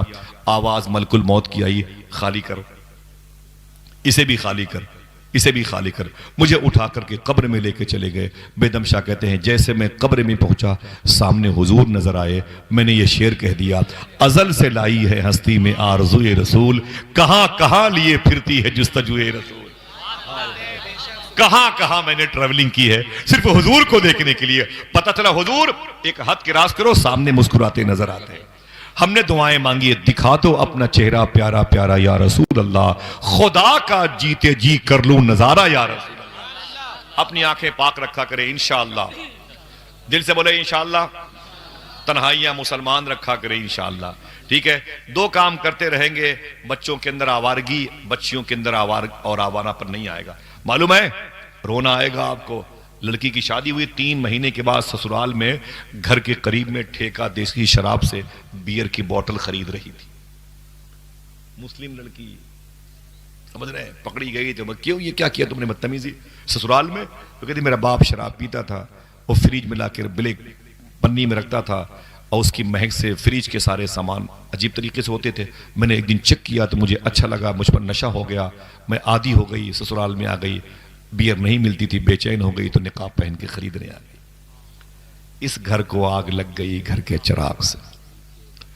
یہ رکے گا کیسے؟ یہ قافلہ بد عملی کے تھمے کیسے؟ 2 چیزوں سے، سچ بولتے رہے اور حلال کھاتے رہے، انشاءاللہ بولے مت حرام کھانا انشاءاللہ، بس آپ کی ذمہ داری بنتی۔ اگر چاہتے ہو کہ سادات کی محبت ہو، غوث پاک کی محبت ہو، غریب نواز کی محبت ہو، اللہ اس کے رسول کا عشق و ڈر ہو تو حلال کھایا کرو انشاءاللہ، سمجھ رہے آپ، ورنہ نقصان ہو جائے گا۔ 3 4 نسلیں آوارہ بھی ہو جائیں گی، بد عقیدہ بھی ہو جائیں گی، خطرہ ہے، خطرہ ہے، سمجھ رہے ہیں آپ، خطرہ ہے۔ تیغ علی شاہ سرکار سرکاہی شریف مظفرپور کے رہنے والے تھے، مظفرپور کے رہنے والے تھے، اپنے مرید کے ہاں گئے تو بولے ایک لوٹے میں پانی لاؤ، لوٹے میں پانی آ گیا، فرمایا آپ نے کہ میرے گھوڑے کے لیے چارہ دے دو، لوگوں نے چارہ دیا، آپ نے وضو کیا، نماز پڑھی، لوگ آئے بولے گھوڑا بیمار پڑ گیا، تیغ علی شاہ سرکار دوڑ کے گئے، گھوڑا زمین پر پڑا ہوا تھا، منہ سے گندا پانی آ گیا تھا، آپ رونے لگے، کہا اے میرے مولا میرا گھوڑا میرا ساتھی ہے، اس کی تکلیف دور کر دے۔ اچانک اس کے منہ کے پاس پہنچے تو چارہ نکل رہا تھا، گندا پانی نکل رہا تھا، مرنے والا تھا، آپ نے کہا اے میرے مولا شفا دے دے شفا دے دے شفا، پھر اپنے گھوڑے کے منہ کو دیکھ کے بولے اپنے مرید سے ادھر آ، یہ چارہ کون لایا ہے؟ سننا یہ چارہ کون لایا؟ گھوڑے کی گھاس کون لایا؟ بولے حضور میں لایا ہوں۔ آپ نے کہا گھوڑے کو چارہ دے دو، میں چارہ لایا۔ بولے کہاں سے لایا ہو؟ بولے حضور قریب والے کھیت سے لایا ہوں، قریب کے کھیت سے لایا ہوں میں، قریب کے کھیت سے۔ تیغ علی شاہ فرماتے ہیں صحیح بتانا وہ کھیت کس کا ہے، صحیح بتانا وہ کھیت کس کا ہے؟ اس نے کہا وہ کھیت ہمارے گاؤں کے ایک صاحب کا ہے جن کا گھر ادھر ہے۔ تو تیغ علی شاہ نے فرمایا اس کا مطلب تو نے ان سے پوچھا کہ نہیں پوچھا؟ بولے حضور نہیں پوچھا، بغیر پوچھے گھاس لا کر کے میں نے آپ کے گھوڑے کو کھلا دیا۔ تیغ علی شاہ رونے لگے، ایک جملہ ارشاد فرمایا، جیسے تیغ علی حرام نہیں کھاتا، تیغ علی کا گھوڑا بھی حرام نہیں کھاتا ہے۔ سمجھ رہے ہیں؟ آپ کی ذمہ داری بنتی ہے، میرے بھائیوں کا حکم ہے، حضور سیدنا شیخ سرکار غوث العظم رضی اللہ تعالیٰ عنہ کی بات کی جائے۔ کبھی آؤں گا تو بات کروں گا، 2-3 مہینہ پہلے، ابھی بغداد شریف سے آیا ہوں 1 مہینہ پہلے، اور اس سے پہلے جب گیا تھا 2 مہینہ پہلے نا، تو میرے ساتھ 4 ہندو بھائی بغداد شریف گئے تھے، 4 لوگ۔ کتنے؟ 2 پنجاب کے تھے اور 2 ہزاری باغ کے تھے۔ ایک کی بات سن لیں بس، میرے بھائی کا حکم ہے۔ ان میں سے ایک غوث پاک کی بارگاہ سے نکلے تو میں آنگن میں کہا، میں خیریت ہے بھائی، اجے بھائی تھے ان کے بیٹے، میں نے کہا ٹھیک ہے، مبارک ہو، غوث پاک کا روزہ کیسے لگا؟ سننا ہے اس کو انشاءاللہ۔ میں نے کہا مبارک ہو، غوث پاک کا روزہ کیسے لگا؟ معلوم کیا بولے؟ بولے میں نے غوث پاک کی جالی پکڑ کے ایک جملہ کہا، آصف بھائی۔ میں نے کہا کیا کہا آپ نے؟ بولے میں نے غوث پاک سرکار سے کہا، سرکار مجھے نہیں معلوم میں کیوں پیدا ہوا تھا۔ دیکھنا کتنے لوگ سبحان اللہ کہتے ہیں، مجھے نہیں معلوم میں کیوں پیدا ہوا تھا، آج میں نے آپ کا روزہ دیکھا تو دل سے آواز آئی، بس آپ کو دیکھنے کے لیے ہی پیدا ہوا تھا۔ ہائے ہائے ہائے ہائے ہائے۔ ایسا محسوس ہوتا ہے کہ اعلیٰ حضرت جب شاعر منقبت لکھ رہے تھے تو قلم کو ڈائری پہ رکھ دیا ہوگا اور اپنے ہاتھ کو اپنی پیشانی پر مارا ہوگا اور یہ کہا ہوگا، ستم کوری وہابی رافضی کی کہ ہندو تک تیرا قائل ہے یا غوث۔ ہائے ہائے۔ اللہ تعالیٰ سب کے دل میں غوث پاک کی محبت دے۔ چلیں گے بغداد شریف انشاءاللہ؟ بولے کتنے لوگ؟ انشاءاللہ قصیدہ غوثیہ پڑھا کیجئے، علماء کرام سے گزارش ہے، ذمہ دار لوگوں سے، فجر کی نماز کے بعد یا مغرب کی نماز کے بعد، دونوں وقتوں میں یا ایک وقت میں انشاءاللہ قصیدہ غوثیہ۔ آپ لوگوں سے گزارش ہے کہ ہر جمعرات کو اپنے گھروں میں غوث پاک